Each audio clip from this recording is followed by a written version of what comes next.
రోజు రోజుకి పెట్టరేగిపోతున్న దుర్బోధలు, రోజు రోజుకి భయం లేకుండా మాట్లాడుతున్న, పులిపేట మీద నిలబడి మాట్లాడుతున్న కల్ట్ స్పీకర్స్.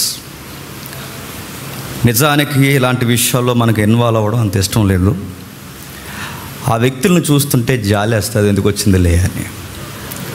కానీ వాళ్ళు ఎంత పొగరబట్టిన మాటలు మాట్లాడతారంటే, కొంతమంది దమ్ముంటే అంటున్నారు. అబద్ధం ఆడేవాడికి ఇంత ధైర్యంగా పచ్చబద్ధాలు పులిపీట మీద నిలబడి మాట్లాడేస్తే, సత్యం ఎరిగిన మనకి సత్యం చెబితే ఏమైపోతామని భయపడిపోతే, నేను అడుగుతున్నాను, నీ దగ్గర సత్యం ఉన్నట్ట లేనట్ట? మరొక విషయం చెప్తాను వినండి.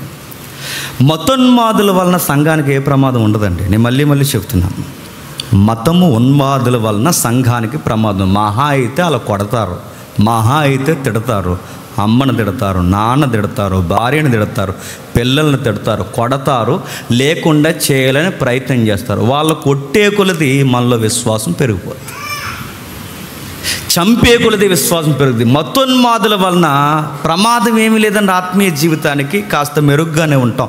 ప్రమాదం ఎవరి వలన ఉంటుందో తెలుసా? మనలో ఉండి మన బైబిల్ పట్టుకుని వాక్యాలు తీస్తూ మనవాడు అనుకుంటూ తప్పుడు బోధలు చేస్తున్న వాడితోనే సంఘానికి ప్రమాదం. వివరణ ఇస్తున్నా. మతోన్మాదుల వలన సంఘానికి ఏమీ జరగదు, మతము ఉన్మాదుల వలన ఏమీ జరగదు, ఉన్మాదమే జరుగుద్ది. కానీ స్పీకర్స్ అని చెప్పుకుంటున్న వాడు జర్జాగా తెల్ల సొక్కా వేసుకొని, టక్ చేసుకుని, సూటు బూటు వేసుకుని జర్జాగా వాడు ఆత్మల్ని నరకానికి పంపిస్తాడు. మనం అంటున్నారు, చాలామంది అనుకుంటారు మతోన్మాదుల మీద స్పందించకపోయినా పర్లేదండి, మొరిగి అలా ఆగిపోతారు. ఎందుకంటే యేసుప్రభు వచ్చేంత వరకు మతోన్మాదులు ఉంటారు. వాళ్ళని మార్చడం అని కూడా మన అమాయకత్వం, వాళ్ళు ఉంటారు. కానీ సంఘానికి ప్రమాదకరమైనది వీళ్ళే. ఒకరోజు యేసుక్రీస్తు వారు సిలువ గడియలు దగ్గర పడిపోతున్నాయి, శిష్య బృందం అంతా ఆయన దగ్గరకు వచ్చింది, మాట్లాడుతున్నారు. ఒక ఇంపార్టెంట్ విషయాన్ని డిస్కషన్ చేస్తున్నారు. ఏం మాట్లాడుతున్నారు ఒకసారి చూడండి. 24వ అధ్యాయం మత్తయి సువార్త. అందరూ బైబిల్ తీయాలి. 24వ అధ్యాయం మత్తయి సువార్త 24వ అధ్యాయం 3వ వచనం నుండి. యేసుక్రీస్తు వారు ఒలీవ కొండ మీద కూర్చుని ఉన్నప్పుడు శిష్యులు ఆయన యొద్దకు ఏకాంతముగా వచ్చి, ఇవి ఎప్పుడు జరుగును? నీ రాకడకి, యుగ సమాప్తికి సూచనలేంటి? మాతో చెప్పమనగా యేసు వారితో ఇట్లా నాగుదాం. సందర్భం ఏంటి? ఏ సందర్భం నడుస్తుంది? యేసుక్రీస్తు వారు ఒలీవ కొండ మీద కూర్చున్నారు. ఆయన ఒలీవ కొండ మీద కూర్చున్నప్పుడు శిష్యులు, ముఖ్యమైన శిష్యులు, ఆయనకి దగ్గరగా ఉన్న శిష్యులు ఆయనకి మరింత సమీపముగా సమీపించి ఇలా అన్నారట, ప్రభువా, ఈ లోకము ఎప్పుడు అంతమైపోద్ది? ఈ యుగ సమాప్తి. ఒకటి, యెరూషలేము నాశనం ఎప్పుడు జరుగుద్ది? 2, ఈ లోకము అంతం ఎప్పుడు జరుగుద్ది? 2 ఉన్నాయి అక్కడ, 2 ఆసనాలు. అంటే యెరూషలేము ఎప్పుడు అంతమవుద్ది, అలాగే ఈ లోకం ఎప్పుడు అంతమవుద్ది? ఈ యుగ సమాప్తి అంటే ఈ యుగము, ఈ ప్రపంచ యుగము ఎప్పుడంటే రెండవ రాకడ లేదా ప్రపంచ అంత్యదినం అనేది ఎప్పుడు జరుగుద్ది ప్రభువా? చెప్పు ప్రభువా, గుర్తులు, గుర్తులు ఏమైనా ఉంటే మాకు చెప్పు, సూచనలు ఏముంటే మాకు చెప్పు, ఆధారాలు ఏమైనా ఉంటే మాకు ఇవ్వు, విట్నెస్, మాకు ఏదన్నా సాక్ష్యం ఉంటే చూపించు ప్రభువా అంటే, ప్రభు అన్నాడు, మొట్టమొదటి సాక్ష్యం అనుభవం వేస్తారనలేదు. ఆ రాకడ గడియ దగ్గరలోనే ఉండడానికి మొట్టమొదటి సాక్ష్యము యుద్ధాలు జరిగితే ఇరాన్, ఇరాక్, పాలస్తీనా, ఇజ్రాయెల్ కొట్టుకుంటుందని లేదు. ఆ రాకడ దగ్గరలోనే ఉంది అనడానికి ఒకరి మీద ఒకరు దొమ్మిగా పడిపోతారని లేదు. రాకడ దగ్గరలోనే ఉందనడానికి ఫస్ట్ సైన్ ఏంటో తెలుసా? మోసపరిచే దుర్బోధలు ఎక్కువైపోతే దట్ ఈజ్ సైన్. గుర్తుపెట్టు. ఎంత భయం లేనితనమండి, అడ్డు అదుపు లేదు. యూట్యూబ్ వచ్చిన తర్వాత, సోషల్ మీడియా ఇంత వేగంగా పరిగెడుతున్నప్పుడు, సైన్స్ ఇంత పురోగభివృద్ధిని సాధిస్తున్నప్పుడు, మీమ్స్ మీద మీమ్స్ దేవుడిని ఎరగని వాడు చేస్తున్నప్పుడు భయం లేకుండా మళ్ళీ అడుగుతున్నాను, వాడు మీమ్ చేస్తున్నాడని కాదు, ఈడెవడేమన్నా పర్లేదు, లోకమేమన్నా పర్లేదు, సైన్స్ ఏమన్నా పర్లేదు, ఈ పులిపేట మీద నిలబడినప్పుడు ఎవడరా ఇక్కడ గంట మెసేజ్ చెప్పింది అన్నప్పుడు నా దేవుడికి నేను చెప్పాలి, మై లార్డ్ నేనే చేశాను ప్రసంగం అని చెప్పాలి. ఆ రెఫరెన్స్ ఎందుకు అలా చెప్పావంటే సత్యవాక్యమును సరిగ్గా విభజించాను ప్రభు అని ధైర్యము కలిగి చెప్పాలి. చెప్పగలరా? ఈ కల్ట్ స్పీకర్స్ చెప్పగలరా? ఒక అర్థం తెలియదు, ఒక కాలం తెలియదు, ఒక సందర్భం తెలియదు. అరే ఇది దీనికి ఉపయోగించకూడదన్న ఇంకిత జ్ఞానం లేదు. ఇంత భయం లేకుండా వీళ్ళు ఎందుకు చేస్తున్నారు? Money money money money. Timothy పత్రిక చెప్పాడు, చెడిపోయిన మనసు కలిగి దైవభక్తి ఏమనుకున్నారట? గొప్ప లాభం అనుకుని. దైవభక్తిలో లాభాలు ఉన్నాయి, దైవభక్తిలో లాభాలు ఉన్నాయి. కలెక్టర్కి నెలకి 1,50,000 జీతం. సరైన స్పీకర్గా క్రిస్టియన్లో ట్రెండ్ క్రియేట్ చేస్తే నెలకి 4-5 లక్షలు జీతం అలా వస్తుంది. ఈ మాట నేను అనకూడదులేండి, ఎందుకంటే అనకూడదు, తప్పదు. నా దరిద్రం ఏంటంటే అనకుండా ఉండలేను. మనీ మనీ మనీ, డబ్బు కోసమే, డబ్బు కోసమే గడ్డి తింటారు. డబ్బు కోసం సీము నెత్తురు సిగ్గు బిడియం ఏముండదు. అరే వాక్యాన్ని ఇలా అడ్డగోలుగా తిప్పుతారు. రేపు పొద్దున్న దేవుడు అడుగుతారంటే దేవుడు ఎప్పుడు అడుగుతాడో తర్వాత చూద్దాం. ముందు మన మంది ఎక్కడికి పోకుండా చెప్పండి, మనం చేస్తున్న రైట్ అనడానికి వాక్యానికి వక్ర భాష్యం చెప్తారు. రెండవ రాకడ ఉంది, దగ్గరలోనే ఉందన్న గుర్తేంటి ప్రభు అంటే దేవుడు అంటున్నాడు మోసపరుస్తాడు. చెప్తున్నాడు చూడండి, యేసు వారి తిట్లను ఎవడైనను మిమ్మల్ని మోసపరచకుండా చూసుకోండి, అంత్యదినం దగ్గరలోనే ఉంది. ప్రపంచ అంత్యదినాలు దగ్గరలోనే ఉన్నాయనడానికి గుర్తు మోసం చేసే వాళ్ళు ఎక్కువైపోతారు. ఎలా మోసం చేస్తారండి అంటే మాయా మంత్రం టక్కు టమారి ఇద్దులు ఏం చెప్పరు, రెఫరెన్సే చెప్తారు. మనం ఎంత గుడ్డెద్దులం అంటే ఆ వాక్యాలే చెప్పాడండి, రెఫరెన్స్ తీశాడు ఆయన అంట. వాక్యాలే చెప్తారు, రెఫరెన్సే చేస్తారు. యెషయా గ్రంథం అంటారు, మత్తయి సువార్త అంటారు, రెఫరెన్సే చెప్తారు, రెఫరెన్స్లో అర్థాలు మార్చేస్తారు. ఎంతగా మోసం చేస్తారు, భయం వేస్తుందండి. ఇందాక అన్నయ్య అన్నాడు చూసారా, వాక్యము రోజు చదివి సత్యవాక్యముతో బాగా అలవాటు ఉన్నవారు కూడా ఆ దొంగ బోధలకి మోసపోతారు. అన్నయ్య అనడమే కాదు, ప్రభు కూడా అన్నాడు. ఎక్కడండి? ఇదే టెక్స్ట్లో అన్నాడు చూడండి, అదే 24వ అధ్యాయం 24 వచనం. అబద్ధపు క్రీస్తులు, నెక్స్ట్ కేటగిరీ అబద్ధ ప్రవక్తలు వచ్చి సాధ్యమైతే ఏర్పరచబడిన వారిని సైతము మోసపుచ్చుటకై గొప్ప చూసక్రియలు మహత్కార్యాలు కనపరుస్తారు. ఇక ఈ ఏర్పరిచిన వారు కూడా ఏమంటారు తెలుసా? ప్రాఫిట్ అండి అంటారు. ఏమంటారు? వచ్చేసాడండి ప్రవక్త, తప్పండి, అలా అనకండి. నాకు బాగా తెలిసిన ఒక అన్నయ్య ఏమన్నా తెలుసా, చూడండి, ఏర్పరిచిన వారు మోసపోతారండి అని గుర్తు. మనకెందుకు బ్రదర్ ఇవన్నీ? ఆయన పరిచర్య ఆయనది, చెప్పండి, మన పరిచర్య మంది. అలాంటి వారిని మనం అనడం వల్ల మనకి ఎందుకు బ్రదర్ ఇవన్నీ అన్నాడు. పైగా అలాగనేసి ఊరుకుంటే బాగుంది. ఏమన్నాడు తెలుసా? దేవుడు ఆయన్ని అలా వాడుకుంటున్నాడు. చెప్పండి, దేవుడు నిన్ను ఎలా వాడుకుంటా? ఊరి ఈ మాట ఎవడో అంటే బాగున్ను, ఈ మాట ఎవడో కాస్త వాళ్ళు తెలియనోడు అంటే బాగున్ను. బైబిల్ విద్యావిహీనుడు, బైబిల్ మరలా బయట విద్యావిహీనుడు కాదు, బైబిల్ విద్యావిహీనులు అంటే బాగున్ను. అరే రోజు సత్య విని వాక్యాలు విని మనం ఇంత ఫైట్ చేస్తున్నా ఇలాంటి గుంపులో నువ్వు అంటున్నావంటే ఇప్పుడు చెప్పండి, రెఫరెన్స్ రైటా కదా? ఎంత ఏర్పరచబడిన వారినైనను వారిని సైతము మోసపరచడానికి మిరాకిల్స్ అని తిరుగుతారు.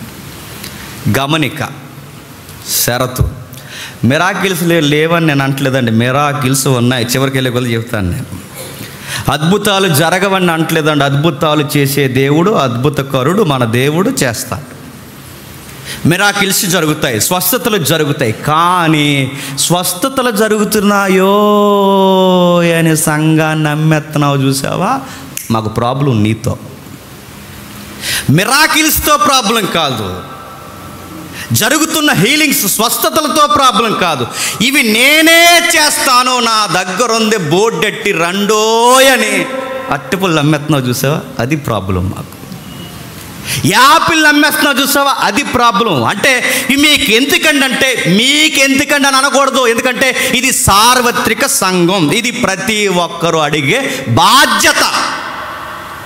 దెలీలా తొడ మీద సంసోని నిద్రోయిన ఆ నిద్రపోతూ సంఘాలు అడగవేమో కానీ అపోస్తుల యొక్క తీవ్రత తిరిగిన వారు, ఆత్మ తీవ్రత ఉన్నవారు ఖచ్చితంగా అడుగుతారు. అడగడమే కాదు, దులుమాడేస్తారు. ఎవడైనా పులిపేటిన మీద నిలబడి ఒక రెఫరెన్స్ ఇంటర్ప్రిటేషన్ రాంగ్ ఇచ్చాడో వాడికి ఒక వ్యూ వెళ్ళిపోవాలి. ఆ వ్యూ ఏంటో తెలుసా? ఇక్కడ నిలబడి ఒక వాక్యం తప్పు మాట్లాడితే కడిగేసే కుర్రోళ్ళు క్రిస్టియానిటీలో ఉన్నారన్న మెసేజ్ వేగంగా వెళ్ళాలండి సొసైటీకి. ఒక్క వాక్యం తప్పు చెప్తే మెడకు చుట్టేసుకుంటారో, వదలరో, దులుమాడేస్తారని తెలియాలి. ఈ భయం ఎప్పుడైతే వస్తుందో అప్పుడే నన్ను దుర్బోధలు ఆగుతాయి. ఈ టెర్రర్ ఎప్పుడైతే స్టార్ట్ అవుతుందో అప్పుడే వీళ్ళు చెప్పడం ఆగుతారు. అప్పటి వరకు మనకెందుకులే అంటే నేను అడుగుతున్నాను, మరి ఎవరికి కావాలి ఈ బాధ్యత? అడగాలి. సత్యం తెలుసని చెప్పుకోవడమే కాదు, సత్యము మనం మాట్లాడుతున్నప్పుడు అసత్యము చెప్పులు చొక్కా వేసుకుని ఈదులో జర్జాగా తిరిగి అది స్టేజ్ ఎక్కరుస్తుందంటే దాన్ని అడగొద్దు. రెఫరెన్స్ వాడేస్తే రైట్ అయిపోద్దా? ఇంకా కిందికి చెప్తున్నాడు చూడండి. తిమోతి పత్రిక, చాలా జాగ్రత్తగా వినండి. తిమోతికి రాసిన పత్రిక, మొదటి పత్రిక 4వ అధ్యాయం. తిమోతికి రాసిన మొదటి పత్రిక 4వ అధ్యాయం. కడవరి దినములలో అబద్ధికుల వేషధారణ వలన మోసపరచు ఆత్మలయందు దయ్యాల బోధ యందు లక్ష్యం ఉంచారు. జనాలు ఎక్కువ ఏమి నమ్ముతారట? దయ్యాల బోధ, మోసపరిచే బోధ. సత్యం చెబితే నమ్మరు. ఓయ్ రా అన్నాడంట. ఏ అందంట ఆవిడ. ఏం పేరునేది? చెప్పను అందంట. ఓయ్ చెప్పు అన్నాడు. చెప్పను అంది. చెప్పు అన్నాడు. చెప్పనంది. పోతావా పోవా లక్ష్మి పో అన్నాడట. ఆయన అన్నాడు. ఆవిడంది పోను కుమారుడా అంది. లక్ష్మి పో అన్నాడు. నువ్వు సాగదీసినా పోతుంది, ఉంటుంది. నేను అడుగుతున్నా, ఆవిడికి మానసిక రుగ్మత, దయ్యమా, మెడికల్ టెస్ట్ ఏమైనా ఉందా? మీమ్స్ కట్ చేసి పెడుతున్నారు. మొన్న వచ్చింది, నిన్నొచ్చింది, ఈరోజు వచ్చింది. నిన్నేమో వినబడలేదండి, ఈరోజేమో కనబడలేదండి, ఈరోజు వచ్చి దెయ్యం అంటుంది. ఎవరివిడ? ఆర్టిస్ట్. ఎవరిడా? యాక్టర్. ఎవరిని మోసం చేయడం అడుగుతున్నాం. అడిగే క్రైస్తవ సమాజంలో అడిగే యవనస్తులున్నారు. అడగని దైవజనులు వాళ్ళ సంఘాలు పాడే, జనాలు తగ్గిపోతారు, లాభాలు తగ్గిపోతాయని అనుకునే రకాలు అందరూ లేరు. మాకు ఎవరు రాకపోయినా పర్లేదు, సంఘాన్ని గలిబిలి చేస్తే చూస్తూ ఊరుకోరన్న ఒక యవనస్తుల గుంపు ఉందని ఇలాంటి వాళ్ళకి స్ట్రాంగ్గా అర్థం అవ్వాలండి. ఖచ్చితంగా అడుగుతారు. దయ్యాల బోధ, మోసపరిచే బోధ, దయ్యాల బోధ, మోసపరిచే బోధ. దయ్యాల బోధ ఏంటంటే నాకు అర్థమవుతుంది. విచిత్రంగా ఎటు తెలుసా? ఒక ఆయన ఉండేవాడు. ఈ పాస్టర్ గారి పేరు ఏం పేరు అంటే దయ్యాల పాస్టర్ గారు. ఆయన పేరు పాస్టర్ గారి పేరే దయ్యాల పాస్టర్ గారు. పాస్టర్ గారు మనుషులకు ఉండాలి, దయ్యాలకు ఉండాలండి. దయ్యాల పాస్టర్ గారు ఇలాంటివన్నీ చెప్తున్నారు. దుర్బోధ. ఇదిగో అంచె దినాలు వచ్చాయి, దగ్గరలో ఉంది, రాకడ గడియలు దగ్గరలో ఉన్నాడు. యుద్ధాలు కాదు, ప్రేమ తగ్గిపోవడం కాదు, మోసపరుచుకోవడం కాదు, మనుషుల్ని వెలివేతకు తీసి హతసాక్షులుగా మార్చడం కాదు. ఫస్ట్ గుర్తు నీ రాకడ దగ్గరలో ఉందనడానికి మొదట గుర్తు ఏంటి ప్రభు అంటే, ప్రభు అన్నాడు మోసపరిచే వాళ్ళు ఎక్కువవుతారు. పౌలు కూడా అన్నాడు మోసపరిచే దయ్యాల బోధలు ఎక్కువ అవుతాయి. ఇదే గుర్తు. ఇప్పుడు చెప్పండి, ఇవి ఎక్కువైపోయాయి అంటే ఏది దగ్గరలో ఉందో చెప్పండి. రాకడ దగ్గరలో ఉన్నప్పుడు మనం సత్యం చెప్పకుండా సంఘం ఏమైపోతుందో, మన ఫేమ్ తగ్గిపోతుందో, రేపు నుంచి మీటింగ్స్ పిల్లరంటే ఈ లోపల రాకడ వచ్చేస్తే నువ్వు మీటింగ్ ఎక్కడ నేను అడుగుతున్నాను. రేపు రాకడ వచ్చేస్తే నువ్వు అడుగుతున్నావు, నువ్వు ఎన్ని ఆత్మలు రక్షించావురా? సత్యం చెప్పవా? నేను ఒక మాట చెప్పనా, పొరుగు వాడిని ప్రేమించమని బైబిల్ చెప్పింది, ఇతరులను ప్రేమించమని బైబిల్ చెప్పింది. కానీ కండిషన్స్ అప్లై అవుతాయి. దుర్బోధకుల్ని దులిమాడేమని బైబిల్ కూడా చెప్పింది. బైబిల్లో ఉంది వాదించుచు అనుంది, సత్యమును గూర్చి వాదించుచు అనుంది బైబిల్. దుర్బోధల గురించి వాదించచ్చు అని ఉంది. వీటి అడిగి ఇది తప్పు అని అడిగితే తప్పో రైటో ఏదో జరిగిందని మౌనంగా ఉండి వెళ్ళిపోవాల్సిన ఈ కల్ట్ స్పీకర్స్ కొంతమంది మేం చేసేది రైటు అనడానికి రెఫరెన్స్ వాడారు. ఈ రెఫరెన్స్ వాడి ఇంకా అడ్డంగా దొరికారు. ఎందుకంటే మీరు అన్ఫిట్, నేను మళ్ళీ చెప్తాను, మీరు ఏమనుకున్నా, మీరు అంటే నేను ఒక వ్యక్తిని అంటలేదు, ఇలాంటి గుంపు చాలామంది ఉన్నారు. ఈస్ట్ నుంచి వెస్ట్కు ఉన్నారు, సౌత్ నుంచి నార్త్కు ఉన్నారు, ప్రతిది ఇక్కడ ఉన్నారు. ఇలాంటి వాళ్ళు ఒక్క గుంపు కాదు. చిన్నోడు, పెద్దోడు, పల్లోడు, ఏజెన్సీ వాడు, అక్కడోడు, ఎక్కడోడు, సిటీలో ఉన్నవాడు, సూట్ వేసుకున్నవాడు, తెల్ల సొక్కేసుకుని అందరూ ఉన్నారు. ఇలాంటి వారు చేసే పొరపాటు మళ్ళీ చెప్తున్నాను, రెఫరెన్స్ వాడతాడు. వీళ్ళు ఏమనుకున్నా పర్లేదండి, వీళ్ళకి ఇతరుల విషయాల్లో ఉన్న అవగాహన వీళ్ళకి వాక్యంలో చెప్పండి అన్ఫిట్. ఎందుకంటే వీళ్ళు ఎక్కడా థియలాజికల్ స్టడీ చేయరు. పోనీ కనీసం పుస్తకాలు చదవరు. కనీసం కాస్త పాండిత్యం పెరిగిన గురువు దగ్గర ఏమైనా విద్యాభ్యాసం చేస్తారంటే చెయ్యరు. వీళ్ళు చేసే విద్యాభ్యాసం అంతా ఎక్కడ చేస్తారంటే ఆల్రెడీ ఎలా పిలుస్తున్న వారు ఎలాంటి ఉన్నారో వాళ్ళ దగ్గర విద్యాభ్యాసం చేస్తే వీళ్ళు ఏం చేస్తారు, వీళ్ళు పిలుస్తారు. నా మాట అర్థమైందా? అంటే వీళ్ళు ఒకటి సరిగ్గా వీళ్ళ గురువులు సరైన వాళ్ళు కాదండి. పల్నాడు జిల్లాలో ఎవరేమనుకుని చెప్తున్నాను, పల్నాడు జిల్లాలో ఒక ఎమ్మెల్యే క్రైస్తవ సభకు వచ్చి కూర్చుంటే ఆ పల్నాడు జిల్లాలో ఒక ఆయన ప్రవచనాలు చెబుతున్నాడు, క్రైస్తవ వక్త. ప్రవచనాలు చెప్తే ఏమన్నా తెలుసా, కుమారుడా, ఇలాగ మళ్ళీ అది ఉంటుంది ఫోర్స్, కుమారుడా దేవుడు నాలో నుంచి ప్రేరేపిస్తున్నాడు నీకు చెప్పమని. ఆత్మ నన్ను గెంటుతుంది. కుదిరిగా నిలబడరు, అటు ఇటు తిరుగుతుంటారు. చెప్పేస్తున్నా, మళ్ళీ 15 years 15 సంవత్సరాలు మరలా మీ ప్రభుత్వమే రాబోతుంది, రాసి పెట్టుకో, నెక్స్ట్ మళ్ళీ నియోజకవర్గానికి ఎమ్మెల్యే నువ్వే అన్నాడు.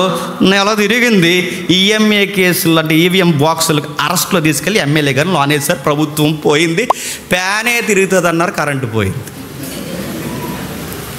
రాష్ట్రాన్ని అడుగుతున్నాను, ఏవి ప్రాప్సీలు ఇవి? ఒక్కడ తినంగా చెప్పారా? కార్ అన్నారు, హస్తం అన్నారు, అదన్నారు, ఇదన్నారు. ఎమ్మెల్యే పేరు అక్కడ కూర్చొని ఎంత భయం లేనితనం అండి. వీళ్ళకే భయం లేకుండా అబద్ధాలు జర్జాగాడితే సత్యం చెప్పడానికి మనకు భయం ఎందుకు? అదే నా మోటో.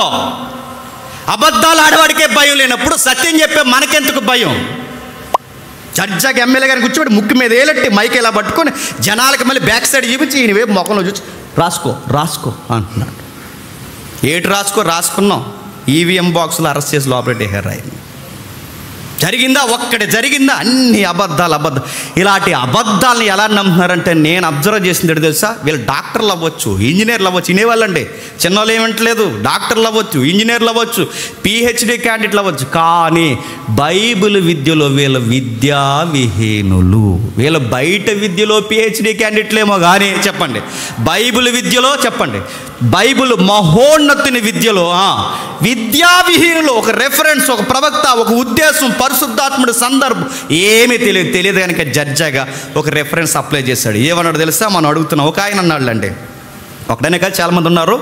ఒక ఆయన అప్లై చేస్తూ ఏమన్నాడు తెలుసు, ఇదిగో మీరు అరటిపళ్ళు ఎందుకు పంచుతున్నారని అడిగితే ఆయన ఏమన్నాడు తెలుసా, నన్ను అరటిపళ్ళు పంచుతున్నావని నువ్వు నన్ను అడగాలంటే రాసుకో అన్నాడు. సవాలంట, రాసుకోవాలట. నన్ను అరటిపళ్ళు పంచుతున్నావని నువ్వు నన్ను అడగాలి అంటే ముందు ఎస్సీ అని అన్నాడు. ఎవరిని? ఏంటి వీళ్ళకి అడ్డెట్టు కూడా ఎవరిని పెట్టుకున్నారండి? యెషయా అంటే ఎవరు? ప్రవక్త అయిన యెషయాని మీకు అడ్డేంటయ్యా అని అడిగితే వాళ్ళు ఇచ్చే వివరణ, ఆ రోజు హిజ్కియాకి రోగం వచ్చినప్పుడు హిజ్కియా రోగము తగ్గించడానికి యెషయా హిజ్కియాకి ఏమిచ్చాడు? అంజూరపు పళ్ళు ముద్దిచ్చాడు. ఆ రోజు యెషయా అంజూరపు పళ్ళు ముద్దిచ్చాడు. ఈరోజు నేను అరటిపళ్ళు ఇస్తున్నాను, తప్పేంటి అన్నాడు. కింద ఉన్న వాళ్ళందరూ ప్రవక్త వచ్చాడు అన్నారు. అంటే మీరు నన్ను అడుగుతున్నాను, ఇది ఏమీ తెలియని బైబిల్ విద్యా విహీనులకి వాస్తవం అనిపించదండి? అవును, యెషయా గారు అంజూరపు పళ్ళు ఇచ్చాడు రోగం తగ్గడానికి, ఇప్పుడు పిల్లల పుట్టడాన్ని అరటిపళ్ళు ఇస్తున్నాను, తప్పేంటి అన్నాడు. చాలా లాజికల్గా అనిపించింది వినేవాళ్ళకి. నా అరటిపళ్ళు మీరు తప్పు పట్టాలంటే ముందు యెషయా దగ్గరికి వెళ్ళి అడగాలంటే ఏమని, యెషయా నువ్వెందుకు అంజూరపు పళ్ళు ఇచ్చావని ముందు ఎవరిని ఫైట్ చేయాలట మనం? యెషయా గారితో ఫైట్ చేయాలంట. నేను అడుగుతున్నాను, యెషయా గారు ఎదురుగా లేరు, కానీ బైబిల్లో ఉన్నారు. బైబిల్ అర్థవంతంగా రాయించాడు, ఒక సందర్భానుసారంగా ఉన్నాడు. మాకు అర్థమైంది ఆయనతో ఎందుకు ఫైట్ చేస్తాం. మా ఫైట్ అంతా ఏంటంటే, నువ్వు ఎందుకు యెషయాను అడ్డుపెట్టావు, నీకు టెక్స్ట్ తెలియదు అనడానికి ఇదే గుర్తు. చూద్దాం ఒకసారి, వెళ్దాం సందర్భానికి. చాలా జాగ్రత్తగా వినండి, చాలా జాగ్రత్తగా వినండి. మనము దుర్బోధ ఏదో, సత్యం ఏదో, సంఘం ఏదో, అసత్య మూక ఏదో పరిశీలన దర్యాప్తులు మొదలెట్టాం. దీన్ని జాగ్రత్తగా వినకపోతే సాధ్యమైతే వేర్పరచబడిన వారు సైతము చెప్పండి సూసుక్రియలే నమ్ముతారు. చూద్దాం ఒకసారి ఎక్కడుంది ఈ సందర్భం ఒకసారి చూద్దాం. 2వ రాజుల గ్రంథం 20వ అధ్యాయం 7వ వచనం చూడండి, చాలా జాగ్రత్తగా చూడండి. అంజూరపు పళ్ళ ముద్దను తెప్పించుడని చెప్పగా కురుపు మీద వేసిన తర్వాత అతడు బాగుపడెను. ఇప్పుడు చెప్పండి, హిజ్కియా అనే రాజు ఉన్నాడు కదండి. ఎవరు? హిజ్కియా అనే రాజు ఉన్నాడు. బాగా వినాలి, కొంచెం వివరణ. హిజ్కియా అనే రాజు ఉన్నాడు. ఇప్పుడు హిజ్కియా రాజుకి ఏదో కణితి వచ్చింది. అది క్యాన్సరా, వేరొక గడ్డ, ఏదో మనకు తెలియదు. మొత్తం మీద అది మరణ సంబంధమైన వ్యాధికి గుర్తుకు ఒక కణితి వచ్చింది. దాన్ని మొటిమే అంటారు, లేదా కణిత అంటారు. రకరకాల పదాలు ఉన్నాయి. ఒక ఎత్తైన గాయం లాంటి ఒక పుండు వచ్చింది ఆయనకి. అలా టైంలో హిజ్కియా కృంగిపోయాడు. హిజ్కియాకి అర్థమైపోయింది, హిజ్కియాకి కూడా బాహాటంగా తెలిసిపోయింది, ఇక త్వరలోనే ఈ వ్యాధి వల్ల నువ్వేమవుతావు, చచ్చిపోతావు. నువ్వు చనిపోతావని చెప్పినప్పుడు హిజ్కియా ప్రేయర్ చేశాడు, అయ్యా ప్రభువా, నేను ఎలా నడుచుకున్నాను నీకు తెలుసు, నా చిన్నప్పటి నుంచి ఇప్పటి వరకు నీకు నీ ఎదుటి ఎంత సత్యంగా ఉన్నాను నీకు తెలుసు, నాకు ఎందుకు నా ప్రార్థన జవాబు అనుగ్రహించి నన్ను స్వస్థపరిచి యెహోవా అని దేవునికి ఆయన ప్రార్థన చేసుకుంటే, అప్పుడు యెషయాతో దేవుడు అన్నాడు, సెలవు, మరలా 15 సంవత్సరాలు బతుకుతాడు. మరలా 15 సంవత్సరాలు బతుకుతాడని చెప్పు అని అక్కడ ఆ శబ్దాన్ని నొక్కి ఏ శబ్దాన్ని హైలైట్ చేశాడంటే, మరలా 15 సంవత్సరాలు బతుకుతాడన్న విషయాన్ని చెప్పాడు. దేవుడు ఏది చెప్పలేదంట? అంజూరపు ముద్దెట్టమని యెషయాకి చెప్పాడా? చెప్పండి, చెప్పలేదు. యెషయాకి అంజూరం ముద్ద పెట్టమని చెప్పకపోయినా అంజూరపు ముద్ద పెట్టాడు యెషయా. అలాగే దేవుడు నాకు అరటిపళ్ళు పంచమని చెప్పకపోయినా పంచుతున్నాను చెప్పండి నేను. ఇది నా విశ్వాసం అన్నాడు. అంటే వీళ్ళ యొక్క వివరణలో వాక్యలో మీరు గమనించండి. ఎందుకంటే స్థిరమైన డాక్టరీన్స్ వీళ్ళకు ఉండవు కనుక గంటకు మాట, ఆ ప్రసంగాన్ని ఒక మాట మాట్లాడుకుంటూ తిరుగుతారండి. ఉదాహరణ ఒక మాట చెప్పిన, అంతకుముందు ఈయన ఏమన్నాడు చెప్పిన, నన్ను దేవుడు అలా చెప్పమంటున్నాడు అన్నాడు. ఈ మధ్య ఏమంటున్నాడు చెప్పిన, ఇది నా విశ్వాసం అన్నా. మొన్న ఏమన్నావు, దేవుడు నన్ను అలా చెప్పమన్నాడు అన్నావు. ఇప్పుడేమంటున్నావు, నేను అలా నమ్ముతున్నాను బ్రదరు అంటున్నావు. ఇదేంటి మారిపోయేవేంటి? స్థిరం ఉండదు. నెక్స్ట్ మరలా 20వ అధ్యాయం 7వ వచనం, అరటిపల్లికి అంజూరపు పళ్ళు ఇచ్చారు. నేను ప్రశ్న అడుగుతాను, చెప్పండి. అరటిపల్లిని అచ్చు తెలుగులో, క్షమించండి, అంజూరపు పండుని ఇంకా వాడిక భాషలో లేదా కొంచెం గ్రాంధిక భాషలో అంజూరపు పండుని ఏమంటారు? ఇది అరటిపండు, అది అత్తిపండు. ఏ పండు? అత్తి, తాకిన తీవత్తు. ఇది అరటిపండు, అది అత్తిపండు. అది విషయం తెలియదు, లేదా అలాగందరిలో వాడు అర్థం, అలా తెలియదు ఈ పదం. ఈ అత్తిపండుకి ఏం కలిపాడండి? అరటిపండు కలిపాడు. అరటిపండు ఈక్వల్ టు చెప్పండి అత్తిపండు. అత్తిపండు, తాకింద తీవత్తు, అత్తిపండు. అత్తిపండుకి మరో పదం అంజూరా అంటారు. ఇది చాలా లాంగ్వేజ్లో అదే వర్డ్ ఉపయోగిస్తారు, అత్తిపండు అని అడుగుతున్నాను. ఈ అత్తిపండు లేదా అంజూరపు పండుని యెషయా గారు ఎందుకు ఉపయోగించినట్టండి? దేవుడు చెప్పలేదు. యెషయా గారు ఎందుకు ఉపయోగించినట్టు నీ వెర్షన్లో చెప్తున్నాను, దేవుడు చెప్పలేదు. ఎందుకు ఉపయోగించాడు తెలుసా? ప్రేయర్ చేసిన తర్వాత ఆ ప్రవక్త మెడిసిన్ వాడమన్నాడు. ఏం వాడమన్నాడు? Medicine. Note this point, medicine. మరలా మీరు నన్ను ప్రశ్నించవచ్చు, ఇది మెడిసినా? ఎస్, బైబిల్ చెప్తుంది ఇది మెడిసిన్, వైద్యము. ఒక మెడిసిన్ నువ్వు తీసుకొచ్చి నువ్వు ఎక్కడ కలుపుతున్నావు? మిరాకిల్ అంటున్నావు. మిరాకిల్ వేరు, చెప్పండి, మెడిసిన్ వేరు. మెడిసిన్కి మిరాకిల్కి వ్యత్యాసం తెలియనోడిని కల్ట్ బోధకుడు అంటారా, ఏమంటారు చెప్పండి? ఇది మెడిసిన్. ఇంకా ఇంకా ఎలా ఉదాహరణ చెప్పగలరు? నా ఉదాహరణ మీకు అర్థం కాదు. ఒక్కసారి స్క్రీన్ మీద చూడండి తమ్ముడు, స్క్రీన్ షాట్ చెప్తున్నాను, నేను చెప్పట్లేదు. అంజూరాను గూర్చి లేదా అంజూరపు పళ్ళు గూర్చి పూర్వం మధ్యస్థంలో ఏమని వాడేవారు ఒకసారి చూడండి. ఫస్ట్ ఇమేజ్ చూపిస్తున్నాడు. నేను అండర్లైన్ చేసిన వాటిని మీరు అబ్జర్వ్ చేయండి. నాకు కనబట్లేదు. చదువుతావు, ఏదైనా మైక్లో ఉంటే చదువుతావు అండర్లైన్ చేసినవి. ఫస్ట్ ఇమేజ్ ఏదైనా చూడండి, మైక్లో ఎవరో చదవండి. మీరు అక్కడ చూడండి, ఇది నేను రాసుకొచ్చింది కాదు, సార్వత్రిక గూగుల్ సర్వే. అంజూరాన్ని మధ్య ఆసియాలో, మిడిల్ ఆసియాలో అంజూరాన్ని దేనికి ఉపయోగించాడో రాస్తున్నారు చూడండి. అండర్లైన్ చేసినవి చూడండి. చూడండి ఒకసారి చదవండి, అండర్లైన్ చేసి చదవండి. ఇటీవల అధ్యయనం పేర్కొంది, అంజీరులోని ప్రోటీన్ కరిగిపోయే ఎంజైమ్లు మొక్కజొన్నలు మరియు మొటిమలతో సహా అవాంఛిత చర్మ పెరుగుదలను వదిలించుకోవడానికి సహాయపడతాయి. అంజూరాన్ని దేనికి ఉపయోగిస్తారట? ఇందులో ఎంజైమ్స్ ఉన్నాయట. దీనిలో మొక్కజొన్నలు ఇది కలిపితే మొటిమలతో సహా అవాంఛిత చర్మ పెరుగుదలను, అంటే అడ్డగోలుగా పెరిగిపోతున్న కణితులు, మొటిమలు, క్యాన్సర్ కణితులు కూడా ఈ తాపము లేదా దీన్ని కరిగించి లేపనముగా వాడితే, బాగా వినాలి, లేపనము అంటే దాన్ని ఒక పేస్ట్లా తయారు చేసి దాన్ని కొన్ని పాలు కలిపి దాన్ని కరిగించి ఎక్కడ కణితి పుండుందో అక్కడ వాడితే ఈ శరీరానికి అడ్డగోలుగా వ్యాధుల్లో వ్యాపిస్తున్నవి ఇవి రాస్తే ఏమవుతాయట? తగ్గిపోయి రాలిపోతాయట. మరొక వివరణ చూద్దామా? నెక్స్ట్ ఇమేజ్ చూడతాం. కొన్ని పాత మధ్యధర జానపద పద్ధతులలో అంజూరపు మొక్క యొక్క మిల్కీ షాప్ క్యాన్సర్లను మృదువుగా చేయడానికి, మొటిమలను తొలగించడానికి మరియు పరాన్నజీవులను అరికట్టడానికి ఉపయోగించబడింది. చూసారా? దేనికంటే నాకు ఇమేజ్లు కనబడితే బాగుండు. ఎన్ని ఇమేజ్ వాడుతున్నావు తమ్ముడు? థర్డ్. ఒకసారి నేను వెళ్తున్నాను, మరలా చదువు ఒకసారి, మళ్ళా చదువుతాం. కొన్ని పాత మధ్యధర జానపద పద్ధతులలో అంజూరపు మొక్క యొక్క మిల్కీ షాప్ క్యాలిస్లను మృదువుగా చేయడానికి, మొటిమలను తొలగించడానికి మరియు పరాన్నజీవులను అరికట్టడానికి ఉపయోగించబడింది. ఏం ఉపయోగించడానికి? మొటిమలను తొలగించడానికి. మొటిమలు అన్న దగ్గర నేను ఇస్తాను, వీలైతే మీకు అంత ఈ పీడిఎఫ్ ఇస్తాను.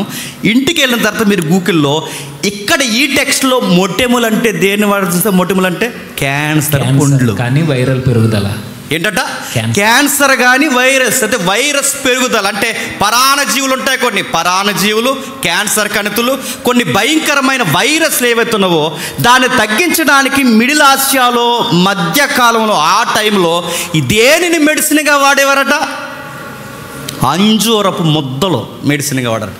ముద్దను మళ్ళీ అడుగుతాను, మెడిసిన్కి మిరాకిల్కి తేడా ఉందా చెప్పండి, ఉందా లేదా? అంజూరపు పళ్ళు వలన మెడిసిన్ ఉపయోగపడిందని చరిత్రలోంచి, టెక్స్ట్లో నుంచి బైబిల్ మనకి ప్రూవ్ చేస్తుంది. అరటి పళ్ళలో నుంచి పిల్లలు పుడతాడనడానికి పరీక్ష ఉందా? అందుకే అన్నాం కల్ట్ స్పీకర్స్ మీరు. నెక్స్ట్ మరొకటి చూడతాం, క్యాన్సర్ సాంప్రదాయం. ఇది ఎప్పటి నుంచి స్టార్ట్ అయిందో చూద్దాం, చదవండి. క్యాన్సర్ కార్సినోమాలను చికిత్స చేయడానికి ఉపయోగించబడింది. ఇంకా క్యాన్సర్, నెక్స్ట్ కార్సినోమాల చికిత్స, కార్సినోమాల చికిత్స చేయబడ్డానికి ఉపయోగపడింది. ఏంటది? పైకి వెళ్ళండి.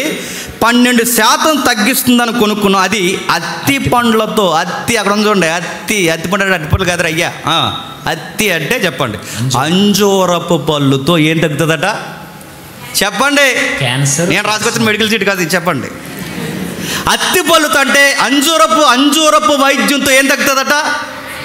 క్యాన్సర్. ఇదంతా ఎప్పుడు నమ్ముతున్నారట? ఇంకా మీకు బాగా అర్థం కావాలంటే 5000 సంవత్సరాల సుమేరియన్ నాగరికత కాడి నుంచి నమ్ముతున్నారట. అది చదువుతాముడు. వ్రాతపూర్వకంగా చూడండి, చూపిస్తున్నాడు. వ్రాతపూర్వకంగా రికార్డులో మూలికల అధ్యయనం 5000 సంవత్సరాల పురాతన సుమేరియన్ల నాటిది. ఈ వైద్యం ఎప్పుడుదట? సుమేరియన్స్ అంటే ఎక్కడోళ్ళు? మెసొపొతేమియన్స్ అంటే ఎక్కడోళ్ళు? అబ్రహాం గారు వచ్చారే ఊరు, ఆ ఊరు చరిత్రలో కూడా అడగండి. మెసొపొతేమియా మొట్టమొదటి నాగరికత అంటే మొట్టమొదటి ప్రజల దగ్గర నుంచి ప్రకృతి వైద్యం ఒకటి ఉంది, దాన్ని హోమియోపతి అని కూడా అనొచ్చు. ఆ ప్రకృతి వైద్యంలో వాడే మెడిసిన్ కేటగిరీ ఒకటి ఉంది, అదే చెప్పండి అంజూరపు ముద్ద.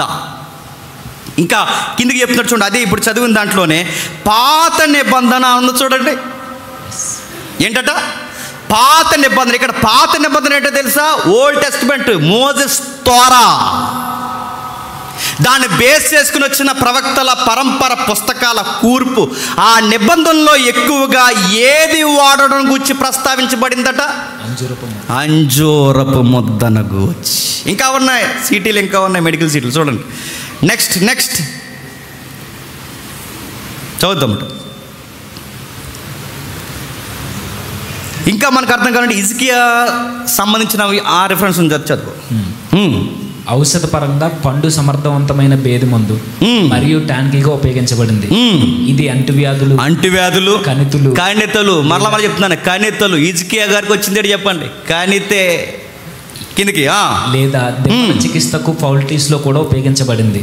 హిజ్కియా రాజు రెఫరెన్స్ చేస్తున్నాడు. హిజ్కియా రాజు ఒక తాపజనక కణితితో, ఒక తాపజనక కణితి అంటే చావు సంబంధమైన భయంకరమైన రోగాన్ని పాడు చేసి ఒక కణితితో చనిపోతున్నప్పుడు యెషయా ప్రవక్త ఫౌల్టీస్ కోసం పండును గుజ్జిగా చేసి కణితికి పూసాడు. హిజ్కియా స్వస్థత పొందాడు. కింద అండర్లైన్ చేసిన చూడండి రిఫరెన్స్. మరియు యెషయా అంజూరపు పండ్లను ముద్దలను తీసుకొని అని చెప్పాడు. మరియు వారు దానిని తీసుకొని మరిగించి ఇబ్రూలో ఉంటుంది చూడు, మరిగించి. న్యూ కింగ్ జేమ్స్ వెర్షన్ ఉంటుంది చూడు, వెర్షన్ చదువు. ఆ ముద్దను ముద్దగా తెచ్చెట్టే లేదు, మరి ఏం చేస్తారు? మరిగించి.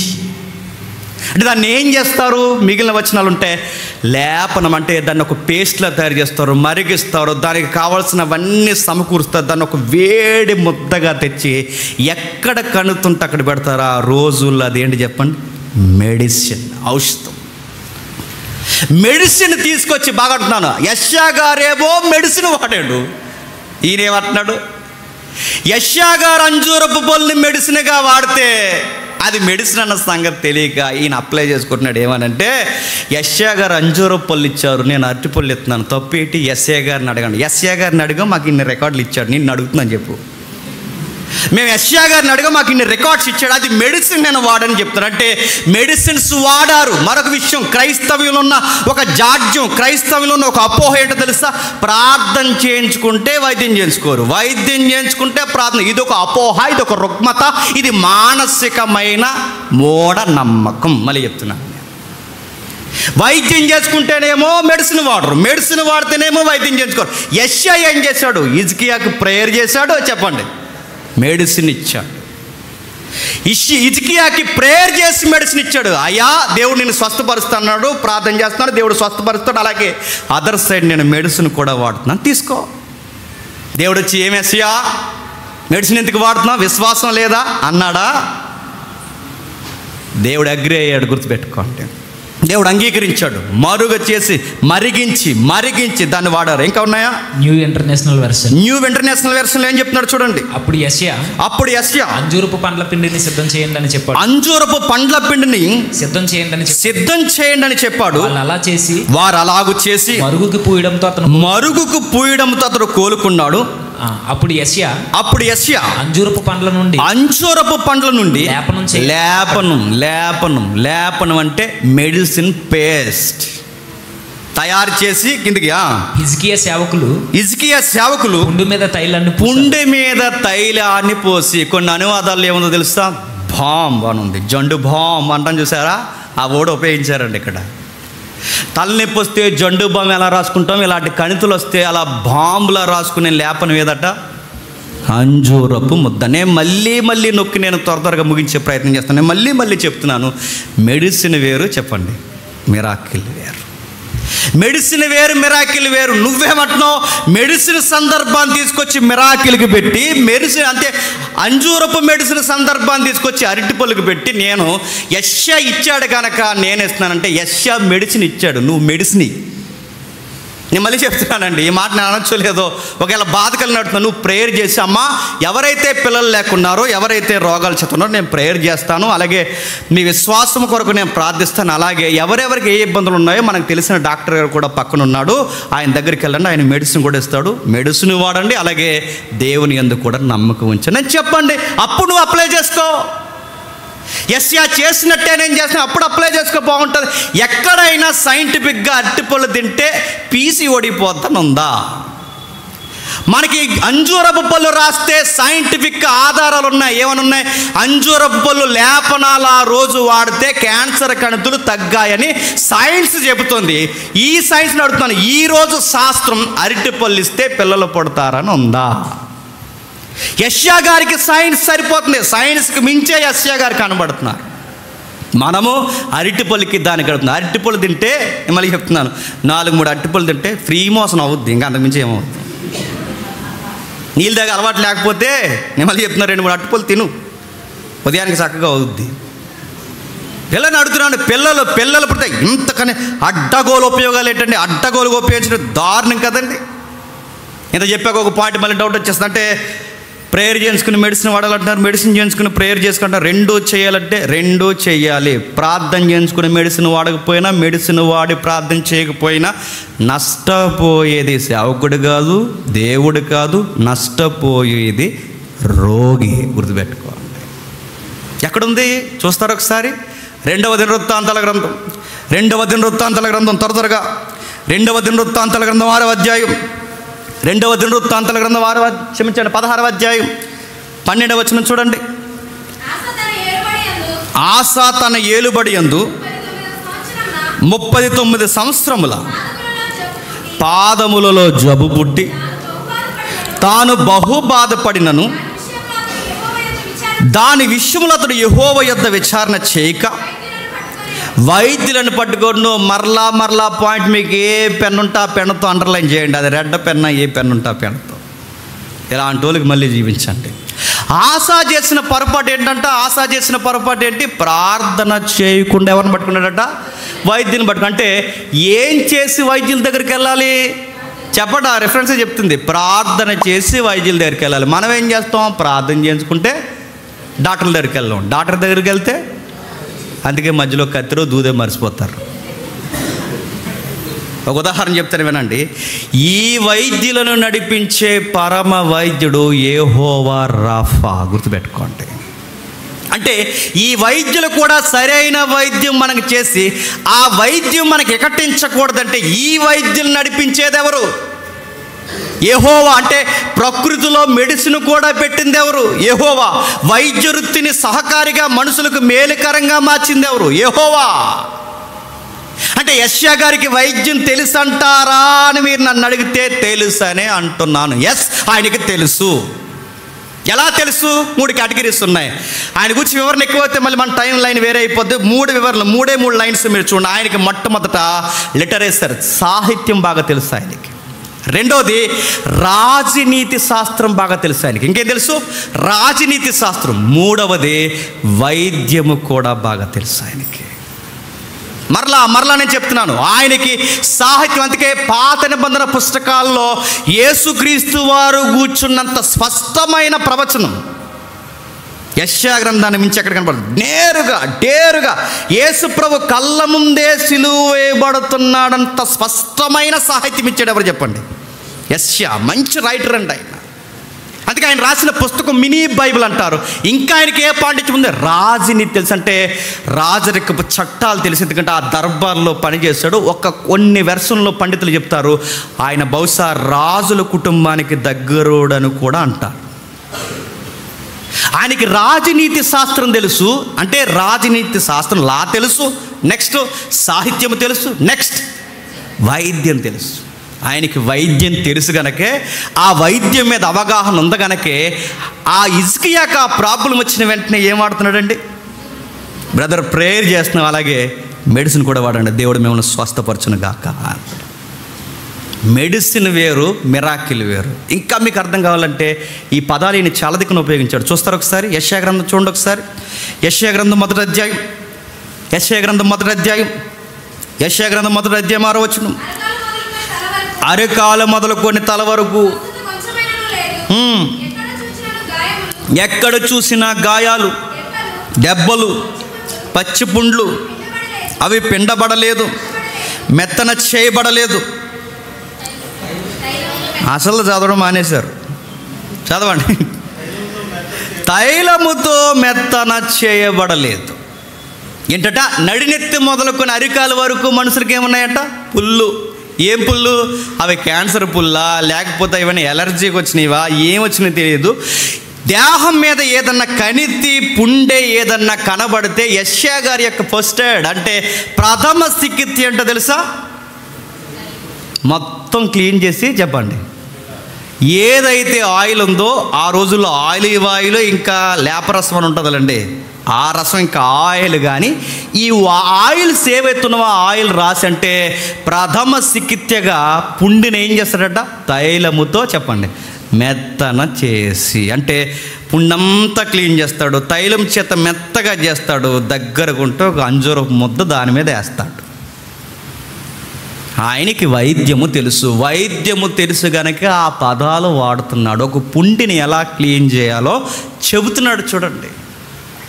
అందుకే ఆయన పదాలు వాడతాడు, చాలా సందర్భాల్లో వాడతాడు. ఇదిగో యెషయా చెప్తున్నాడు, నడినెత్తి మొదలుకొని అరికాల వరకు పుల్లు గాయాలు. పుల్లు గాయాలకి స్వస్థత రావాలి అంటే ఏం చేయాలి చెప్పండి? కడగాలి, మెత్తన చేయబడాలి, తైలము రాయాలి. అప్పుడు ఆ పుల్లు ఏమవుతాయంట అంటే ఈయన ఒక విధంగా ప్రవచనం చెబుతున్నాడు. ఒక విధంగా వాళ్ళ ఆధ్యాత్మిక స్థితిగతి ఎలా రోగం పట్టిందో ఆత్మీయ విషయాలు మాట్లాడుతూనే భౌతిక వైద్య సంబంధమైన పదాలు కూడా యెషయా చెప్పండి వాడుతున్నాడు.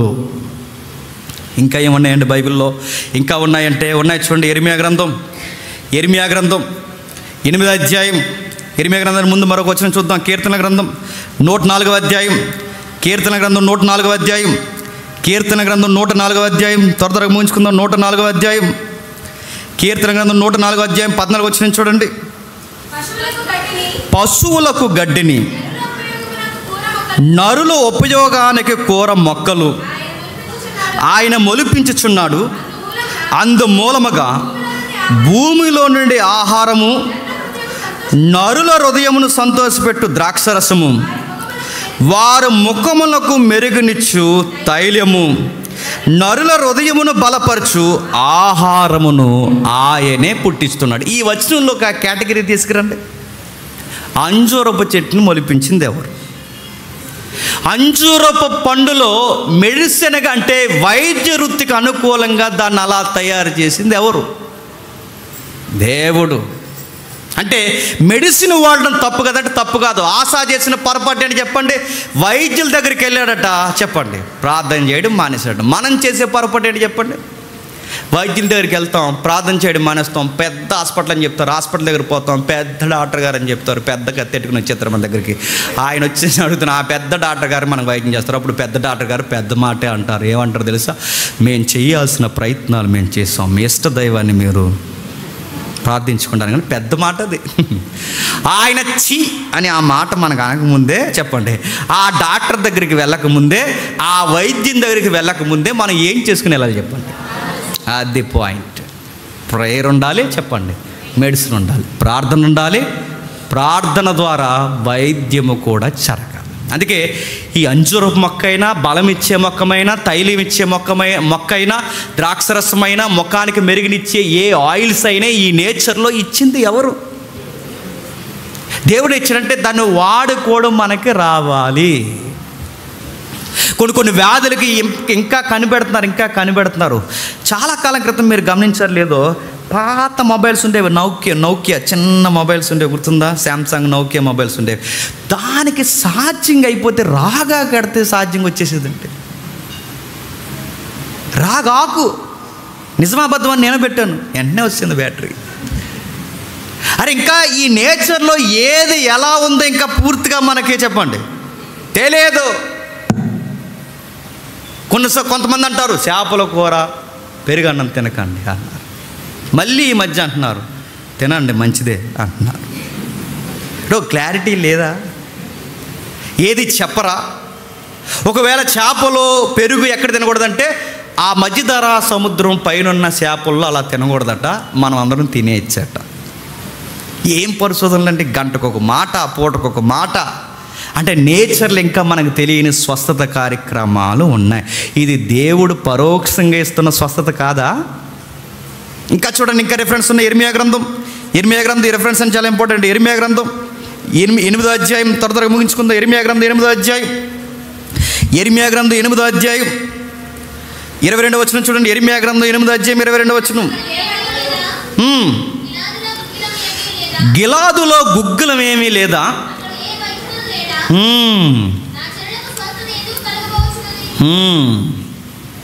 ఏంటండి, మళ్ళీ చదవండి. గిలాదులో గుగ్గులము లేదా? అక్కడ ఏ వైద్యుడును లేడా? నా జనులకు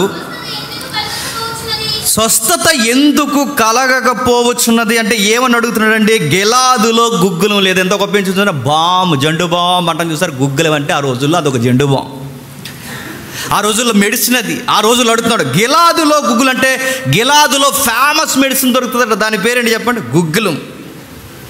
నువ్వు ఈ గుగ్గులం అని ఏదో కాల్చుకుని నోట్లే చేసుకుంటావు, ఆ గుగ్గులం వేరు.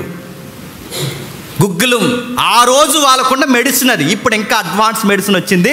ఆ మెడిసిన్ వాడు మళ్ళీ నేను గుగ్గులం వాడతాను అనుకో, అప్డేట్ మెడిసిన్ ఉంది. మళ్ళీ ఓడి చెప్తాడు, అది బైబిల్లో గుగ్గులం అని ఉందండి, గుగ్గులం ఎక్కడ దొరుకుతుంది? గుగ్గులానికి వెళ్ళిపోక మళ్ళీ ఇండియాలో గుగ్గులాలు వేరు, మళ్ళీ అదో గొడవ. జేమ్స్ గారు గుగ్గులు తినమని గుగ్గులు తినేవాడిని మళ్ళీ నన్ను తీసిపోతారు. బైబిల్ వేరు, కాలం వేరు, కాలంలో ఉన్న పరిస్థితులు వేరు. ఆ గుగ్గులం వేరు. గిలాదులో గుగ్గులం లేదా? ఏమీ లేదా. అక్కడ ఏ వైద్యుడు అంటే మెడిసిన్ లేదా, డాక్టర్ లేడా, మెడిసిన్ లేదా, డాక్టర్ లేడా, వైద్యులు లేడా, మెడిసిన్ లేదా. నా ప్రజలకు ఎందుకు స్వస్థత కలగట్లేదు అంటే నా ప్రజలకు నేను ఎలా స్వస్థత చేయాలంటే వాళ్ళని ఎలా బాగు చేయాలనుకుంటున్నాను. ఒక డాక్టర్ మీ మధ్య లేడా? మెడిసిన్ ఇవ్వట్లేదు ఎవడక్కడ? లేదు ప్రభు, అట్టిపళ్ళు ఎత్తున్నారని చెప్పాలి. ఇప్పుడు మెడిసిన్ ఇవ్వట్లేదు ప్రభు, అట్టిపళ్ళు ఎత్తున్నారు, యాపిల్ 7 సార్లు కొనకమన్నారని చెప్పాలి. ఇప్పుడు అలా ఉంది వ్యవహారం. మెడిసిన్ తీసుకొని మెడిసిన్ వాడిని ప్రేయర్ చేయండి. ఇసువడి ప్రాబ్లం ఉంటే మంచి డాక్టర్ ఎవరున్నారో ఆయన దగ్గరికి వెళ్ళి వైద్యం చేయించుకోండి. డాక్టర్ని సంప్రదించండి, దేవుడిని సంప్రదించండి. ఆ దేవుడు నిన్ను వైద్యుడిని నడిపించేది ఆ దేవుడే, గుర్తుపెట్టుకోండి. గిలాదులో గుగ్గులం లేదా? గిలాదులో వైద్యుడు లేడా? నా ప్రజలకు స్వస్థత ఎందుకు కలగట్లేదు? ఏమైంది? ఇన్ని రోగాలు వస్తున్నాయి, ఒక్క డాక్టర్ లేడరా మీ మధ్య అని అన్నాడు. క్రైస్తవులు మూఢభక్తి అని చెప్పిన డాక్టర్ల దగ్గరికి వెళ్ళకూడదు అంటున్నారు. రోగాలు మొదలు కొడుతున్నారు, చచ్చిపోయే వరకు వదిలేస్తున్నారు. ఐసీలో ఉన్న ఆ పేషెంట్లను కూడా తీసుకొచ్చి స్వస్థత సాలలో పెడితే నిమ్మరిందాను బతికే అవకాశం ఉన్న రోగులు కూడా చచ్చిపోయి వార్తల్లోకి ఎక్కుతుంటే క్రైస్తవ్యం సమాజంలో మనుషుల్ని చంపేస్తుందని మన ప్రభువు మీద నిందేస్తున్నారు. మీరు చేయరేమి? మీరు చివరికి మనుషులను చంపడం ఎన్ని భౌతికంగానూ మనుషులను చంపేస్తున్నారు, ఆత్మీయంగాను ఆత్మలను చంపేస్తున్నారు. అందుకే క్షమించొద్దండి. వీళ్ళ మీద మనకు జాలి కలుగుతుంది. కానీ చూస్తుంటే వీళ్ళ పనులు, వీళ్ళ ప్రసంగాలు చూస్తుంటే చాలా బాధతో కూడిన కోపం వస్తుంది. కొంతమంది ఆత్మీయ సలహాదారులు చెప్పారు, బ్రదర్ ఇలాంటి విషయాల్లో నువ్వు ఇన్వాల్వ్ అయితే నీకు చాలా బాగా వాడబడుతున్నావు, మళ్ళీ నేను ఎవరు మీటింగ్స్ పిల్లరు. ఇప్పుడు అందరూ దైవజనులు నేను ఇష్టపడుతున్నారు, అన్ని సంఘస్థులు ఇష్టపడుతున్నారు, సేవకుల సదస్సులో కూడా ప్రతి సేవకుడు నేను ఇష్టపడుతున్నాడు. ఇలాంటివి నువ్వు ఎత్తావంటే రేపు నుంచి నీ గ్రాప్ తగ్గొచ్చేమా అని అన్నారు. నేను అడుగుతున్నానండి, పులిపేట మీద నిలబడి బైబిల్ పట్టుకుని అడుగుతున్నాను నేను, నా ఫేమ్ తగ్గిపోద్దని కళ్ళ ముందు ఎంత అబద్ధం జరుగుతున్నప్పుడు మనం మాట్లాడకపోతే ఆ ఫేమ్ ఉన్నా ఒకటే, ఊడిపోయినా ఒకటే, గుర్తుపెట్టుకోండి. దేనికండి అంటే రేపు నుంచి నాకు మీటింగ్స్ ఎవరు నన్ను పిలవరని మాట్లాడడం ఆగిపోవడమే. వాడుకునేది ఎవరండి? దేవుడు. హెచ్చించేది ఎవరండి? దేవుడు. ఎక్కడ నిలబెట్టాలో 7 నక్షత్రములు చేతబట్టుకుని సంఘముల్లో దీపస్తంభాల మధ్య సంచరించేవాడు ఎవరండి? దేవుడు. నక్షత్రం అంటే సేవకుడు, స్తంభాలంటే సంఘం, సంఘాల మధ్య సేవకుడిని పట్టుకుని సంచరించేది ఎవరండి? దేవుడు. ఇప్పుడు దేవుడే ఒక సేవకుడిని అరిచేతిలో పెట్టుకుని సంచరిస్తుంటే ఈ సేవకుడిని ఆపేయాలనుకుంటున్నావంటే నువ్వు ఎవరిని ఆపేయాలనుకుంటున్నావు? ఇంకా ఆయన కనుగుడ్లో ఏలెట్టినట్టే. ఇంకా సత్యం చెప్పేవాడిని ఆపేయాలనుకుంటే. రెండవది ఇంకేం చెప్తున్నాడు? ఇర్మియా గ్రంథం 46వ అధ్యాయం, ఇర్మియా గ్రంథం ముగించేసుకుందాం. 46వ అధ్యాయం 11వ వచనం చూడండి, కొంచెం జాగ్రత్తగా చదవండి. ఐగుప్తు కుమారి, పొయిటిక్ లాంగ్వేజ్, ఒక పద్య భాగం లేదా ఒక కావ్య భావంలో మాట్లాడుతున్నాడు. దేశాన్ని కుమారితో పోలుస్తున్నాడు. మళ్ళీ ఐగుప్తి కుమారి అంటే ఆవిడ ఎవరో కొత్తగా ఉందనుకోకండి. ఆవిడ కుమారి అంటే దేశం. అక్కడ ఐగుప్తి కుమారి, కన్యక కుమారి రా, ఆ కుమారి కాదు ఇక్కడ, చెప్పండి. ఆ కుమారి కాదు, ఈ కుమారి ఐగుప్తి కుమారి, ఐగుప్తి దేశం. చెప్పండి, చదవండి. ఐగుప్తి కుమారి కన్యక, గిలాదులకు వెళ్ళి గుగ్గులము తెచ్చుకొనుము, విస్తారమైన ఔషధములు తెచ్చుకొనుటకు వ్యర్థమే, నీకు సికిత్య కలగదు, నీకు సిగ్గు కలిగిన సంగతి జనులకు వినబడెను, నీ రోదనదని దేశమంతటా వినబడుచున్నది. బలాఢ్యులు తగిలి కూలుచున్నారు, ఒకని మీద ఒకడు పడి అందరూ కూలుదురు. ఎవరండి ఈవిడ? ఐగుప్తి కుమారి. అంటే ఐగుప్తి దేశాన్ని ఏమని పిలుస్తున్నాడు? కుమారి. నీకు విషయం చెప్తున్నాను, నీవు నన్ను మానేసావంటే ఐగుప్తి దేశమా, నీవు యెహోవానైనా నన్ను సంప్రదించడం మానేసి కేవలం నువ్వు వేటిని నమ్ముతున్నావు? ఔషధాన్ని నమ్ముతున్నావు. మళ్ళీ గమనిక, అంటే వైద్యం చేయించుకుంటూ దేవుడిని వదిలేసిన, దేవుణ్ణి పట్టుకుని వైద్యం చేయకపోయినా నష్టపోయేది ఎవరు? కుమారి నువ్వే. అక్కడ అదే రాయబడింది. కుమారి, నువ్వు ఎవరిని నమ్ముతున్నావు తెలుసా? వైద్యం తెచ్చుకుంటున్నావు, ఔషధాలు తెచ్చుకుంటున్నావు, ఇదంతా వ్యర్థమైన చికిత్స. నన్ను నమ్ము ఐగుప్తి, నన్ను నమ్ము. నన్ను నమ్మితే స్వస్థపరచు యెహోవాను నేనే. నీ బలాఢ్యులైనా కూలిపోతారు, బలాఢ్యులు గుద్దుకుని పడిపోతారు. నీ బలం నేను రక్షించదు, నీ వైద్యం నేను రక్షించదు, నీ మెడిసిన్ నేను రక్షించదు. నీ మెడిసిన్, నీ వైద్యము, నీ బలాఢ్యులు నిన్ను కాపాడాలి అంటే మీరందరూ కలిసి ఎవరి వైపు చూడాలి? నా వైపు చూడాలి. మెడిసిన్ వాడుతూ దేవుడిని వదిలేసిన, దేవుడిని పట్టుకుని మొండి భక్తితో నేను మెడిసిన్ వాడనన్నా మనమే తప్పు చేస్తున్నాం, పొరపాటు పడుతున్నాం. గుర్తుపెట్టుకోండి. దేవుడు క్లారిటీగానే చెప్పాడు. మరో వచనం చూడండి. ఇర్మియా గ్రంథం 51వ అధ్యాయం, ఇర్మియా గ్రంథం 51వ అధ్యాయం 8-9 వచనాలు. బబులోను నిమిషము మాత్రములోనే కూలి తుత్తునీలాయను, దాన్ని చూసి అంగలార్చుడి, దాని స్వస్థత నొందునేమో, దాని నొప్పి కొరకు గుగ్గులము తీసుకుని రండి. గుగ్గులం ప్రతిసారి చాలా సందర్భాల్లో మెడిసిన్ లాంగ్వేజ్ ఉపయోగిస్తున్నది ఎవరండి? ప్రవక్తలు ఉపయోగించారు. దేవుడు ప్రవక్తల నోట పలికించాడు. గుగ్గులము తీసుకురండి, తనకు నొప్పులు ఎక్కువయ్యాయి, బాధలు ఎక్కువయ్యాయి, జెండు బాంబు లాంటిది రాయండి. ప్రార్థన చేస్తున్నారు, వస్తున్నారు, పాస్టర్ గారి దగ్గరికి వస్తున్నారు, ప్రార్థన చేయండి పాస్టర్ గారు అంటే, ఏంటమ్మా ప్రాబ్లం ఏంటంటే, కొట్టేస్తుందండి, తలనొప్పి కొట్టేస్తుంది అన్నారు. నేను అడుగుతున్నాను, ప్రార్థన చేస్తారు, చేయొద్దంటలేదు, తలనొప్పి పెద్ద ప్రాబ్లం, ప్రార్థన చేస్తారు. కానీ ప్రార్థన చేయించుకున్నాను, ఇంటికి వెళ్ళి ఏం రాయరు చెప్పండి?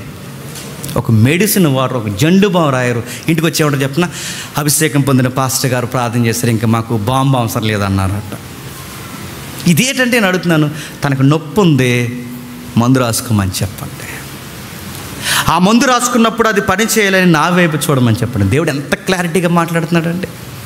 ఇంకా మరొక వచనం చూడండి. యాకోబు రాసిన పత్రిక, క్రొత్త నిబంధనలో కొన్ని వచనాలు చూద్దాం. యాకోబు రాసిన పత్రిక 5వ అధ్యాయం 14వ వచనం చూడండి.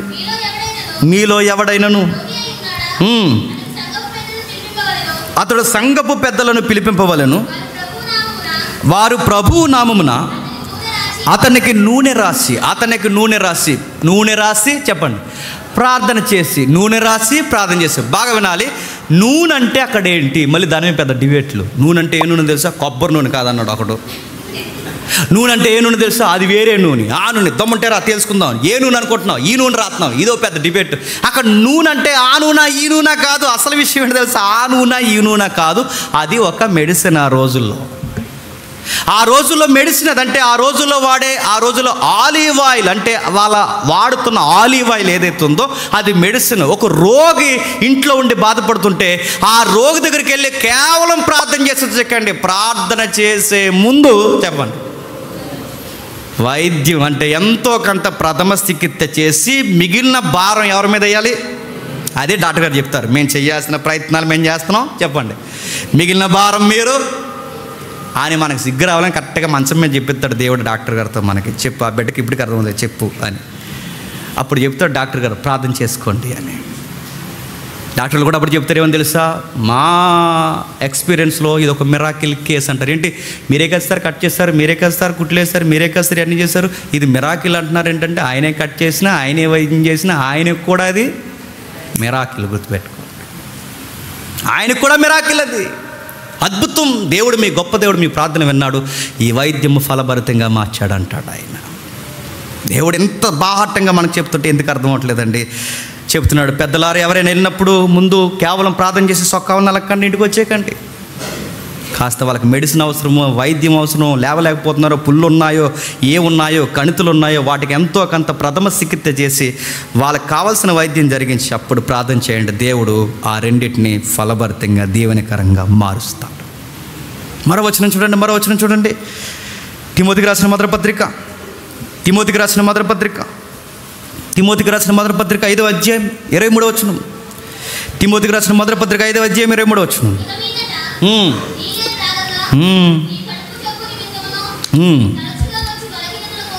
క్రొత్త నిబంధనలో స్వస్థత వరాలు కలిగిన పౌలు గారే కడుపు జబ్బు అంటే స్టమక్ ప్రాబ్లమ్స్ ఏదో వచ్చింది ఆయనకి, టయానికి అన్నం తినకో ఏదో ప్రాబ్లం వచ్చింది. నీ కడుపు జబ్బు నిమిత్తము మెడిసిన్గా ఏం తీసుకోవాలట? ద్రాక్షారసం తీసుకోవాలి. ద్రాక్షారసాన్ని మెడిసిన్గా తీసుకోమని క్రొత్త నిబంధనలో పౌలు గారే చెప్తున్నారు. రేపు పొద్దున్న మళ్ళీ ఏదో ఒక జలాలు అమ్మేసి, బాగా వినండి, మళ్ళీ ఏదో ఒక జలాలు అమ్మేసి ఈ జలము నేను ఎందుకు ఇస్తున్నానంటే, పౌలు గారు అక్కడ ఆ శిష్యుడికి ఏమిచ్చాడు? రసం ఇచ్చాడు. నేను జలం ఇస్తున్నాను. ముందు నన్ను అడిగే ముందు మీరు ఎవరిని అడుగుతారంటే చెప్పండి, పౌలు గారు ఆ జలం ఎందుకు ఇచ్చాడు అడగండి అంటారు. మీరు ఎక్కడ పౌలు గారిని అడిగినా, యెషయా గారిని అడిగినా వీళ్ళ మెడిసిన్గానే ఇచ్చారు. నువ్వేమంటున్నావు? నీళ్ళు జల్లి మిరాకిల్ అంటున్నావు. నువ్వేమంటున్నావు? మెడిసిన్ అంటలేదు, ఏమంటున్నావు? మిరాకిల్ పండు అంటున్నావు. నువ్వు మెడిసిన్ అనడం లేదు, మిరాకిల్ యాపిల్ అంటున్నావు. అడుగుతున్నాను, చదువుకున్న వాళ్ళు చదువులు ఏమైపోయాయి? ఈ ముందు కూర్చున్న ఈ 100 మంది ఏమైపోయారు? మన దగ్గర కూడా ఇంత 100 మంది కూర్చున్నారు, నీకు బాగానే అర్థమవుతుంది. కొంతమందికి ఎందుకు అర్థం అవ్వట్లేదంటే వాళ్ళు చదువుకున్నారు కానీ బయట చదువుల్లో PhD కానీ బైబిల్ చదువులో విద్యావిహీనులు, చదువు రాని చెప్పండి నిరాక్షరాసులు అంతే. అంటే ఆయన IPS ఏంటంటే IPS అయినా బైబిల్ విద్య లేదు ఆయనకి, మరి ఏం చేస్తాం? పోలీసుడు అంటే ఆయన పోలీసుడైనా మరి లేదు, ఏం చేస్తాం ఇక్కడ? ఎవరైనా బైబిల్ చెప్తుంది, బైబిల్ స్పష్టంగా చెప్తుంది. కడుపు జబ్బు నిమిత్తం మెడిసిన్ ఇచ్చాడు పౌలు గారు, క్యాన్సర్ కణితి నిమిత్తము మెడిసిన్ ఇచ్చారు యెషయా గారు. యెర్మియా గారు గుగ్గులు లేదా వైద్యం లేడని యెర్మియా కాలంలో దేవుడు ప్రవక్తలు అడిగారు. భక్తులు మాట్లాడారు, ఎక్కడికక్కడే అక్కడ బబులోని కుమార్తె చెప్తాడు, కుమారి, ఐగుప్తి కుమారి, నువ్వెంత మెడిసిన్ చుట్టూ తిరిగినా నన్ను సంప్రదించకపోతే నీకు స్వస్థత లేదు. నీ మెడిసిన్ పనిచేయాలంటే ముందు చెప్పండి, నువ్వు నా దగ్గరకు వచ్చి సమాధానం పడాలి. ముగించేస్తున్నాను. లూకా సువార్త 10వ అధ్యాయం 32 నుంచి 34 వచనాలు.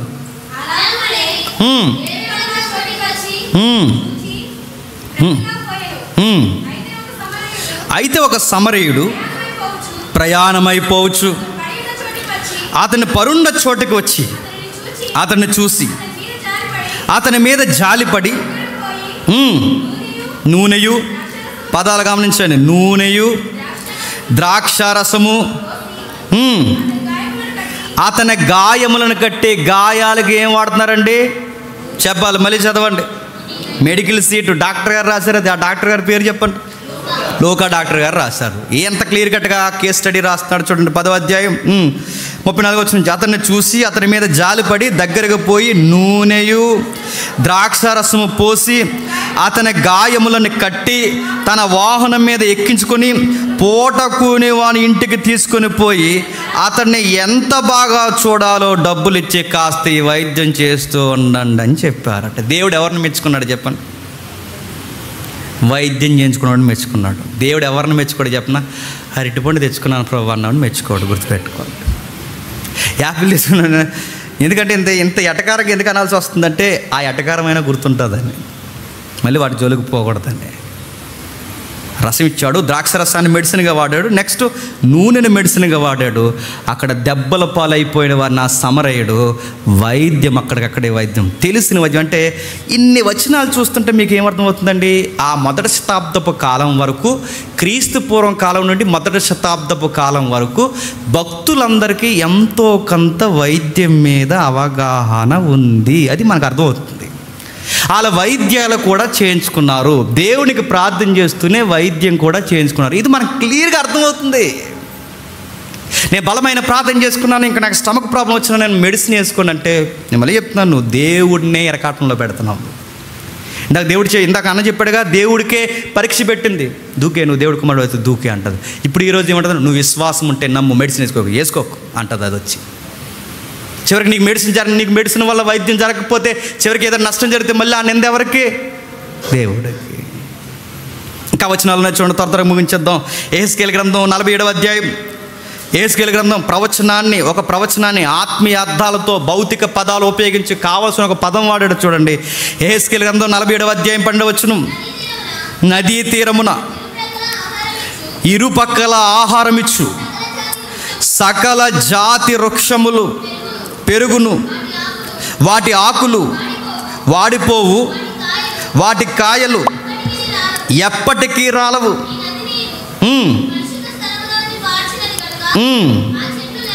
ఆ చెట్లు నెలకు కాయులు కాయును, వాటి పండ్లు ఆహారమునకును, వాటి ఆకులు ఔషధమునకును వినియోగించును. ఇది భౌతిక పదాలు వాడిన ఆత్మీయ అర్థాలున్న పదం అయితే ఒకటి అర్థమవుతుంది. అంటే అలాంటి వర్డ్స్ వాళ్ళు ఉపయోగిస్తున్నారంటే, ఆకులను, పళ్ళుని, చాలా చెట్లను వాళ్ళు దేనికి వాడేవారు చెప్పండి? మెడిసిన్కి వాడేవారు, వైద్యానికి వాడేవారు. ఇంత క్లియర్ కట్ రెఫరెన్స్ ఉన్నాయి. ఇంకా మీకు లేదండి, మాకు యెషయా గారు కాదు, యెరెమీయా గారు కాదు, యెహెజ్కేలు కాదు, లూకా గారు కాదు, పౌలు గారు కాదు, తిమోతి గారు కాదు, యాకోబు గారు కాదు, వీళ్ళు ఎవ్వరు కాదండి, మాకు ప్రభువే చెప్పాలంటే స్వయంగా, మాకు ప్రభువే చెప్పాలంటే స్వయంగా ప్రభువే చెప్పాడు. ఎక్కడ చూడండి ఒకసారి, లూకా సువార్త 5వ అధ్యాయం. లూకా సువార్త 5వ అధ్యాయం 31వ వచనం. లూకా సువార్త 5వ అధ్యాయం 31వ వచనం. లూకా సువార్త 5:31. అందుకు యేసు, రోగులకే గాని ఆరోగ్యము గలవారికి. ఏమర్థమైందండి? రోగులకు ఎవరు అవసరమని ప్రభు చెప్తున్నాడండి? వైద్యుడు అవసరం. చెప్పండి, దేవుడిని నమ్ముకున్న వాడికి రోగికి వైద్యుడు అవసరం లేదని ఉంది అక్కడ. రోగులకు ఎవరు అవసరమని ఎవరి నోటంటే వస్తుంది? వైద్యుడు. బాగా వినాలి, రోగులకి వైద్యుడు అవసరమని దేవుడి నోటే వస్తుంది. దేవుడే చెబుతున్నాడు, ప్రభువే చెబుతున్నాడు, దైవపుత్రుడు సెలవిస్తున్నాడు. ఇదిగో సుతుడు, దైవం ఇలలోనికి సత్శరీరగా వచ్చిన వాడు మాట్లాడుతాడు. ఇదిగో రోగులకు వైద్యుడు అవసరం, రోగులకు వైద్యుడు అవసరం, రోగులకు వైద్యుడు అవసరం. ఈ వైద్యుని కూడా నడిపించే ఈ వైద్యుడు కూడా మీకు అవసరం అని చెప్పాడు ఆయన. ఇంత చక్కగా మనకు చెబుతుంటే ఇవన్నీ వదిలేసి మెడిసిన్, బాగా వినాలి, మెడిసిన్కి ఉపయోగించిన అంజూరపు ముద్దను తెచ్చి దేనికి పెట్టారండి? అసలు అరటిపల్లికి మెడిసిన్కి సంబంధం ఉందా? నేను అందుకే అంటున్నాను, అన్ఫిట్. మీరు అన్ఫిట్, మీకు బైబుల్ తెలియదు, అన్ఫిట్, మీకు రాదు.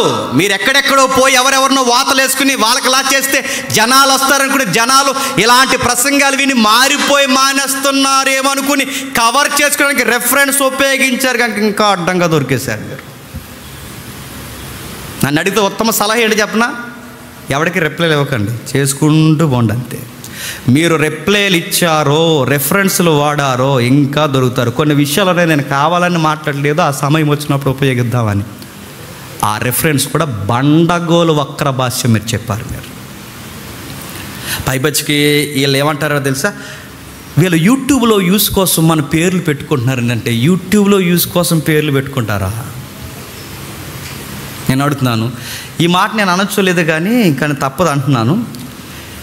ఈ కౌంటర్స్ వచ్చిన దగ్గర నుంచి ఆ ఛానల్స్ అప్లోడ్ చేస్తున్న విధానాన్ని, దాన్ని విధి విధానాలు ఒకసారి మీరు అబ్జర్వ్ చేయండి.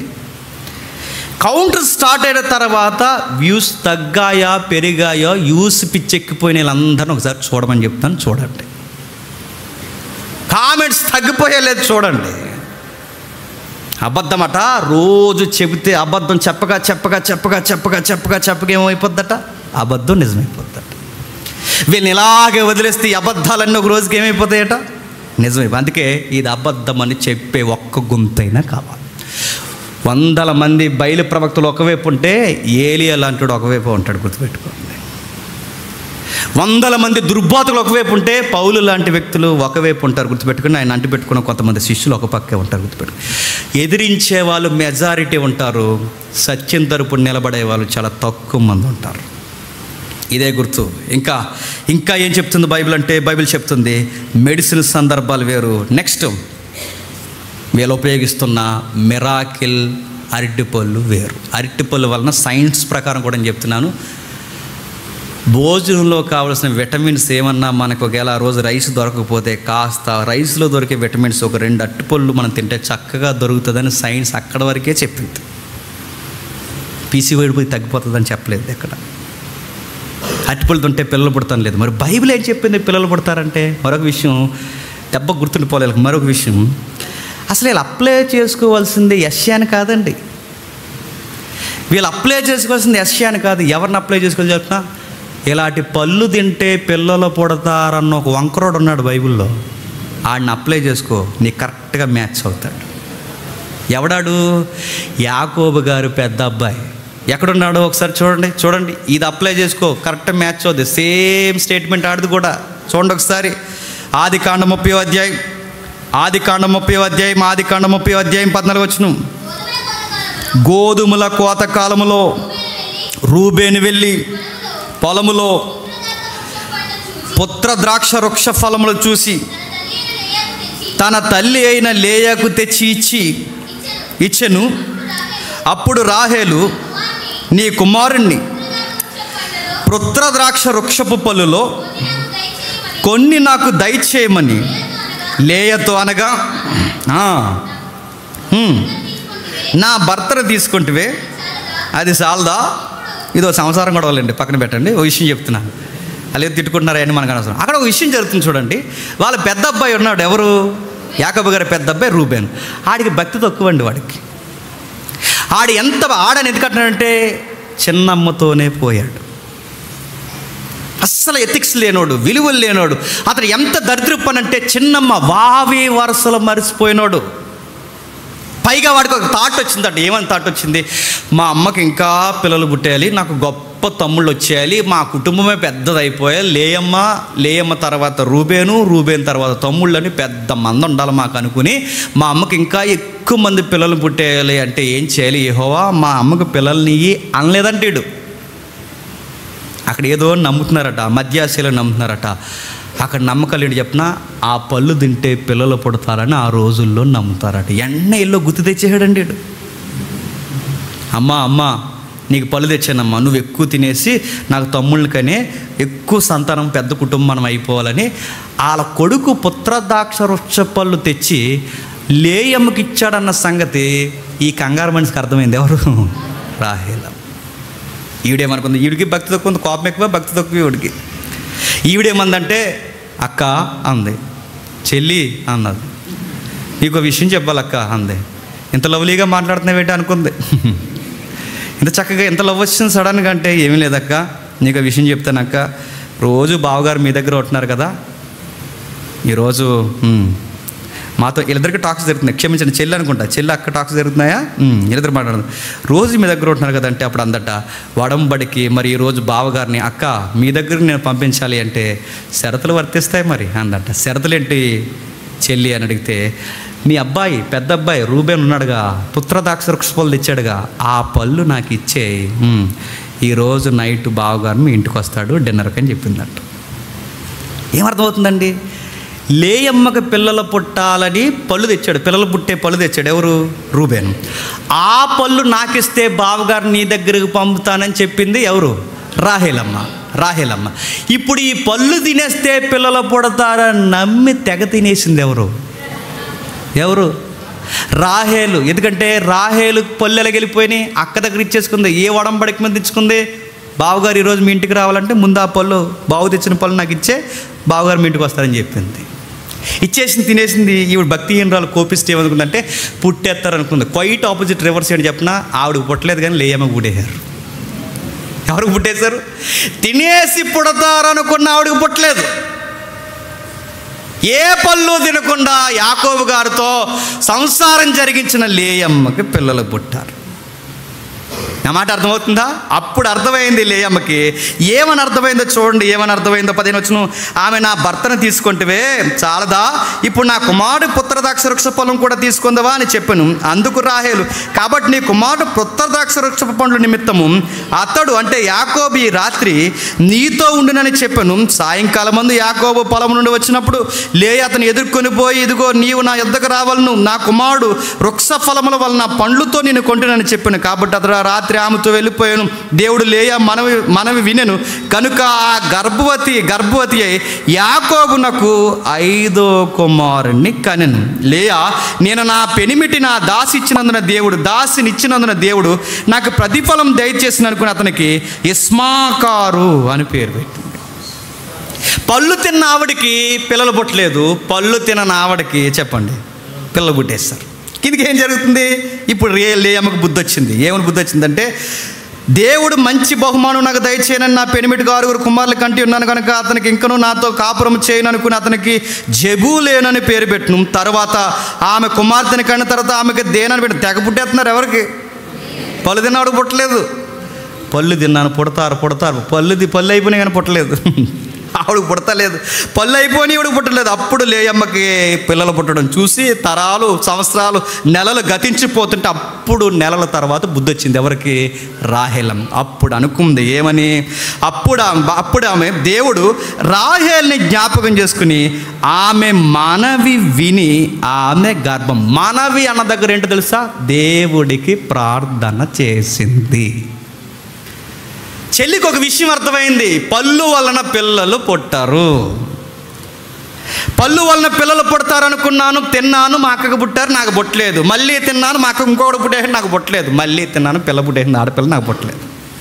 ఇప్పుడు నాకు అర్థమైంది, దేవుడు పిల్లల్ని ఇవ్వాలి తప్ప పళ్ళు పలహారాలు పిల్లల్ని ఇవ్వవు అని మార్చింది. ఏం మార్చింది? దేవా తప్పైపోయింది, నాకు పిల్లల్ని ఇవ్వని దేవునికి మనవి చేసి పుత్రద్రాక్ష వృక్ష పళ్ళు పక్కన పడేస్తే రాహేలు మనవి విని అప్పుడు బంగారం లాంటి కొడుకునిచ్చాడు. ఆ బంగారం పేరు చెప్పండి, యోసేపు.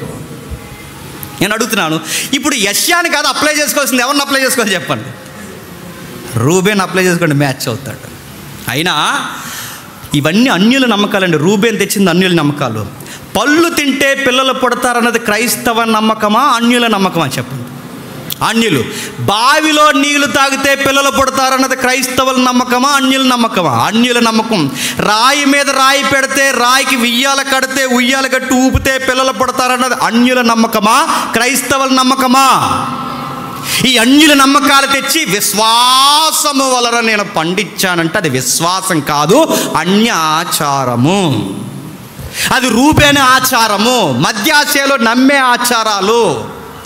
ఆ మూఢనమ్మకాన్ని అన్య ఆచారాన్ని నమ్మి నేను విశ్వాసం అంటున్నావు, తప్పు. అది విశ్వాసము కాదు.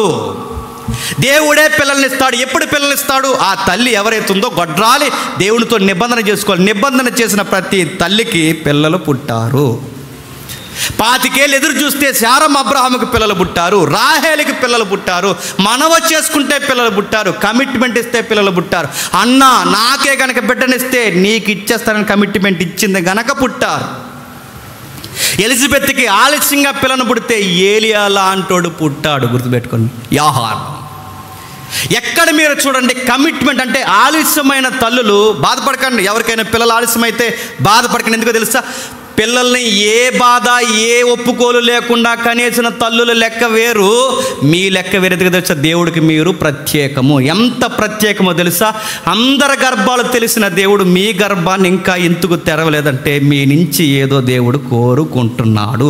ఆయన కోరుకున్నది మీరు చెప్పేస్తే బంగారం లాంటి బహుమానాలు తెచ్చి మీకు ఇస్తాడు. యోసేపు లాంటోని, ఇస్సాకు లాంటోని, అన్నాకు పుట్టిన సమూయేలు లాంటి వ్యక్తిని, ఎలిజబెత్కు పుట్టిన బాప్టిజం ఇచ్చి యోహాను లాంటి వ్యక్తిని ఇస్తాడు నీకు. వీళ్ళందరూ పిల్లలు వేరు, ఈ పిల్లల వేరు, ప్రత్యేకం. గుర్తుపెట్టుకోండి.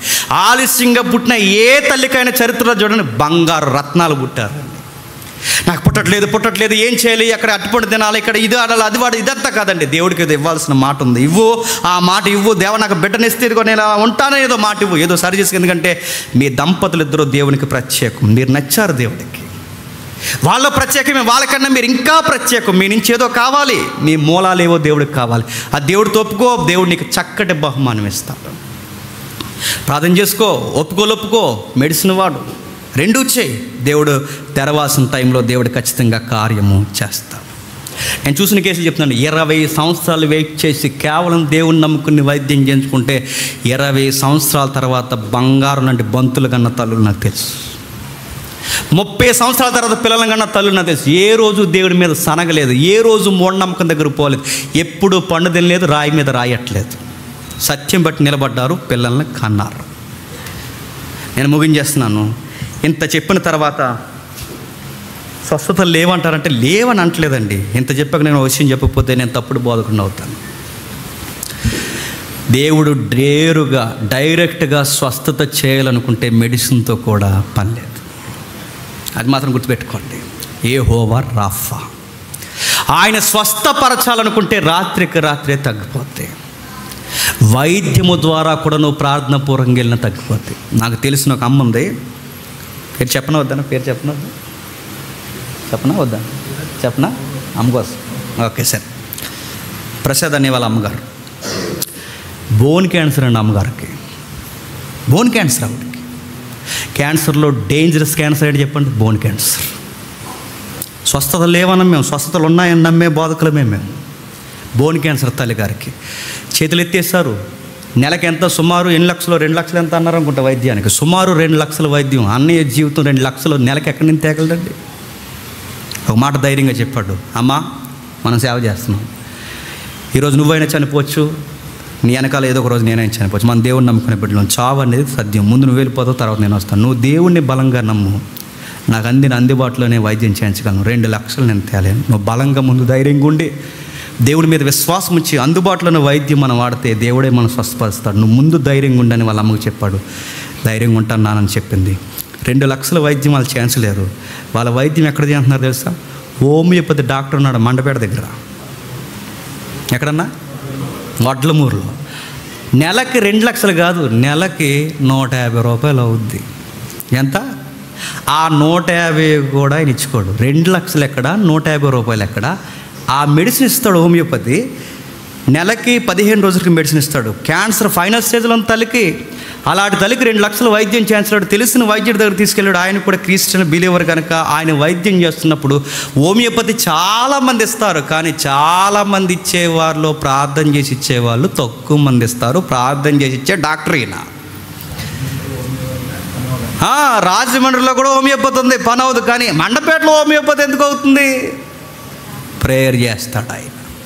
ప్రేయర్ చేసి ఉచితంగా సర్వీస్ చేస్తారు. ప్రేయర్ 150 రూపాయలతో వైద్యం చేయించారు. మొన్న టెస్టులు చేయించారు. నెలలు గడిచింది. నెలల్లో చచ్చిపోతుంది అనుకున్న తల్లి సంవత్సరాలు అయింది. 5వ సంవత్సరం దాటింది. మొన్న టెస్ట్ చేశారు, లేనట్టుగా రిపోర్ట్ వచ్చింది. ఇది స్వస్థత. గుర్తుపెట్టు, స్వస్థతలు జరుగుతాయి.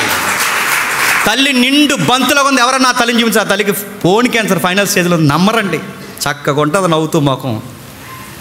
ఆ రోజే నడుతున్నాను, ఆ రోజే ఇంకేం చేయలేం, ప్రార్థన చేసుకో, దేవుడికి వదిలేసామని లేదు. ప్రార్థన చేశారు, వైద్యం చేయించారు.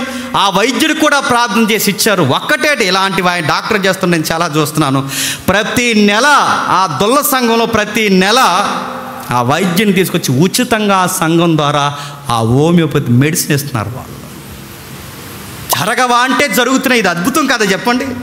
కార్పొరేట్ హాస్పిటల్లో జరగని స్వస్థత ఒక పల్లెటూరులో హోమియోపతి డాక్టర్ ఒక తెల్లటి గుళికలు ఇస్తూ తింటే క్యాన్సర్ వ్యాధి ఇప్పుడు ఫైనల్ స్టేజ్ తగ్గిపోయిన రిపోర్ట్ వచ్చిందంటే ఏమనాలండి? మిరాకిల్స్ కదా. అందుకే నేను చెప్తున్నాను, నమ్మండి. నమ్మకం వెనకాల వైద్యాన్ని కూడా నమ్మండి. వైద్యులను విశ్వాసాన్ని నడిపించే దేవుడిని బలంగా నమ్మండి. పూర్తిగా మోసపోకండి. అట్టిపళ్ళు అమ్మారని అట్టిపళ్ళు కొనకండి, యాపిల్ అమ్మారని యాపిల్ కొనకండి, ఏమి కొనకండి. ప్రతి ఒక్కరిని బైబిల్తో పరీక్షించండి. పిల్లలు పుడతారు, ఆలస్యమైన కంగారు లేదు. ఈ మాట నేను అంటున్నాను, ఏమనుకోకండి. పిల్లలకు పుట్టకపోతే ఇంకా సరదాగా ఉండండి, చక్కగా ఉండండి. ప్రాజెక్టులు ఏమన్నా ముందు పెట్టుకోండి. జరగాల్సిన లక్ష్యాలు ఏమైనా జరిగించాలా, దేవునికి ఏమైనా కమిట్మెంట్ ఇవ్వాల్సి ఉందా, సేవలో ఏమేం చేయాలో చేయండి. తగిన సమయం అందు మీరు అడగకుండానే పిల్లలను దేవుడు ఇస్తా. అయినా ఇవ్వలేదా? ఆత్మీయతలు ఎదిగితే అనాది పిల్లల సంఘంలో ఉన్నారు, అలాంటి వాళ్ళని దత్తత తీసుకోండి. దేవుని కొరకు ఘనముగా జీవించండి. పిల్లల్ని కన్నామని, ఆత్మీయంగా కన్నామని సాక్ష్యం చెప్పండి. పిల్లలు పుడతారు అరటిపళ్ళు చుట్టూ తిరగకండి. ఇప్పుడు చెప్పండి, అరటిపళ్ళు వేరు, అత్తిపండు వేరు. అదే అంజూరపు పండు వేరు. అత్తిపండు వేరు, అరటిపళ్ళు వేరు. అరటిపళ్ళు బాగున్నాయి. అత్తిపండు అంటే అంజూరపు పండు మెడిసిన్. అరటిపండు చెప్పండి తింటే మోసం ఫ్రీగా అవుతుంది అంతే. దానికి దీనికి ఏ సంబంధం లేదు, దానికి దీనికి వాడద్దు. అసలు యెషయా గారికి మీకు పోలిక కుదరదుగాక కుదరదు. ఇదొక్కటే వారం అయింది. పార్ట్ 2 వచ్చే వారం ఉంది. ఇంకెవరున్నారు? ఎలీసా ఉప్పు ఉంది. ఇంకేముంది? యేసుప్రభు. వాళ్ళు పోల్చుకునే చెప్తున్నాను. యేసుప్రభు బురద రాసి కళ్ళుకి ఉమ్మేసి బురద రాస్తే చూపు వచ్చింది. యేసుప్రభు ఉమ్ము రాశాడు, నేను అటుపండు ఎత్తున్నాను, తప్పేట అన్నట్టు. మిగిలినవన్నీ వచ్చే వారం చూద్దాం. దేవుడు మిమ్మల్ని అందరినీ దీవించి బలపరచును.